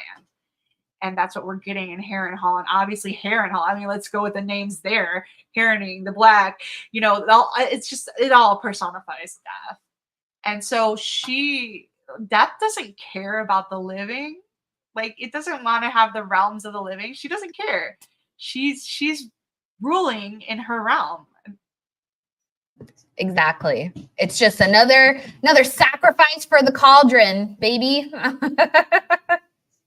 Another meal for the trees. Which that's the difference. The Lorax, she speaks for the trees. But that's the difference, you know. She comes to it. She like, yeah, she cares and saves and she feels them. She has empathy, great. But Rhaenyra wants to save them despite her, empathy. She doesn't quite understand you, but she's here to learn it. Yeah. Save your condemnation. All right. Well, guys, I think it's about time to wrap it up. My children are being really chaotic around me, so I'm sorry to have to wrap it up because we are having an awesome conversation. But we'll be back next Monday. And Amanda, you are more than welcome to come on with us next week if you'd like to, if you're available. No pressure. I might be. I will check it out. Yeah. Awesome. Yeah. Get on me on Twitter. Yeah, fun. For sure. I'm really happy to have you on here. Yeah, I think we were talking about you a couple weeks ago during the live stream. I was like, she's the coolest. I was like, I hope that someday we can like do a live stream together or something. So I was like, because you are like hands down like my favorite creator. I just think you make the best videos. So so I'm very happy. Thank you. I told her I would call you weeks ago, but I said like I'm pretty much like Alice over here. I'm in my own persona. Okay. Death in my personal life, so it's okay. You are going to be coming over to my house eventually, like sometime soon, right? Hopefully this Thursday. Yeah. Okay. Yeah. Hopefully this week. Yeah. Either this week or next week. Yeah. I'm coming. Yeah. Yes. Yeah. We only live a few leagues away, so. Yeah. Except We're for about me. to in the crown lands over here. What? Very true. You guys are in the Westerlands. With the lions. I don't know. All right, you guys. Well, if you have any last questions, drop them in the chat. And otherwise, we're just going to start wrapping it up. We need to get COTC. Who's COTC? Company of the Cat. Oh, Company. Oh, I like her. She's very good. Yes. She's very good. Yes. Yeah, I like her a lot. I follow her channel. Like literally, I think I'm following you and I'm following her. And I think that's my limitation of A Song of Ice and Fire creators that I tolerate. Well, I'm laying down my crowns. I'm just like, I don't deserve to be here. Okay. No, you're great. No. Yeah, but Company of the Cat, she's going to be, she just posted, she's going to be putting out another video and it's on volcanoes. And she does a lot of stuff with volcanoes, which is probably going to be a really good one because she like looks at kind of like the volcano magical aspect of A Song of Ice and Fire, the way that I look at the Ironborn. Like she's got a really cool, like a lot of cool ideas regarding that. And they're yeah, like she's got like fresh takes on all kinds of things, and she's got really good analysis. So like if you haven't subscribed to her, like what are you doing? You know, so Dying. but I'm dying. yeah, she's like a small channel, but she puts out a lot of content. There's like she's a consistent uploader, and she's got really cool things on there. So I've had her on a live stream discussing the Doom of Valyria, and actually this is going to be a video about volcanoes and Valyria, so that's going to be like extra special cool. So I'm looking forward to that really right now. So, but yeah. If you want, I will see if she can come on. Yeah, dude, that'd be super fun. Yeah. We can just have a big party up in here. Yes. I'm down. Yeah, invite her for sure. I know where she's. Okay, I will check. Yeah. Okay. Yeah, I can check with her. Yeah, that'd be she great. is in but she is in like Greece. So she's got like a different time schedule. So, Yeah. Well, if it works for her, then we'll make it work for us, you know, because that would be cool. a really fun time, a great conversation, and just an awesome group of us ladies, I think. Very cool. Yeah. So, my parody for this week is Billy Squire, Damon. Lonely is the night when the Damon comes to life, when Alice castaways and he's caught up in a haze. Lonely is the night, learning wrong from right. You know, I don't know. That's all. I just made that up. But all right. I love it. Awesome. Yeah, it'll be cool. Where would I be without this gaze? Wisdom blinds me. Will I get rain? Mandy is our musical source of entertainment. Even on personal, she was singing to my daughter last night on the phone. She is a bright star. Like she is like the light in any room that she walks into. Well, truly, I'll tell you, though, like I look at all my videos I did before. I'm like, oh, these are crap. I just want to like redo some of them and re-edit them. I also look back. Like, you can't look back. You know, you just gotta move forward. Yeah. So. Oh, you know what? I love your Cranog video. That was like the Gator Crew, or like the yeah. Because I really like the one I tried to do. That was favorite. John Fogerty's voice, where I'm like, born in the cranny, gray water cranny. It was really love terrible. that. It was absolutely terrible. No, I think that's probably my favorite one of your songs, actually. Yeah. I don't think the Gator Crew one is on YouTube. I have to really update. I'm gonna update the channel, and I'm gonna refix some of the things that like just to make it better. And then I probably am gonna come out with some new stuff because I have a bunch of things I need to resurrect, y'all. Like it's coming. Denizo Reborn. Dead may never die. Exactly. Yes. I'm over here like, I laugh in the face of danger. Ha ha ha ha. Meanwhile, I'm like also like my Gemini side's like also Rafiki, like hitting me in the head, like, oh, come on, you know. Absolutely. Awesome. All right, you guys. Oh yeah, you're all ready to tame Vermithor with that song, girl. Oh, there you go. You can definitely be like a 50 Cent. Actually, hot in here with Aegon. It's getting hot.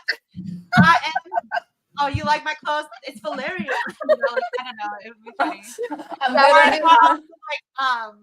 With the dragon seeds, like the ride with me, if you want to ride with me, you can get low up into the sea smoke, you know. And then there's like 4 rappers in that song, and you know there's the 4 dragon seeds or the 3, I don't know, but it's more perfect. You should do a parody or like a rendition of the dragon taming song, like Damon's song.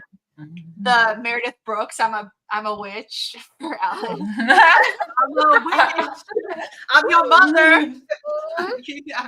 That's actually really good. I've got milk and honey. I'm a child. I'm I'm a terrible rapper. I'm a forest. I'm a I mother. would be a terrible rapper. Got you on your knees. Open the door, please. I love it. All right, you guys. Oh, you know what? I've had a couple people asking, what's on your shirt, Amanda?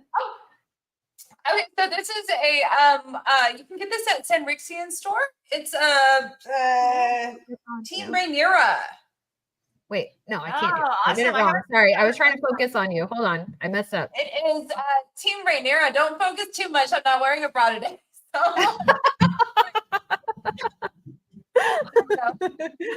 We're having the Hags meeting of High Heart up in here, and no bras allowed.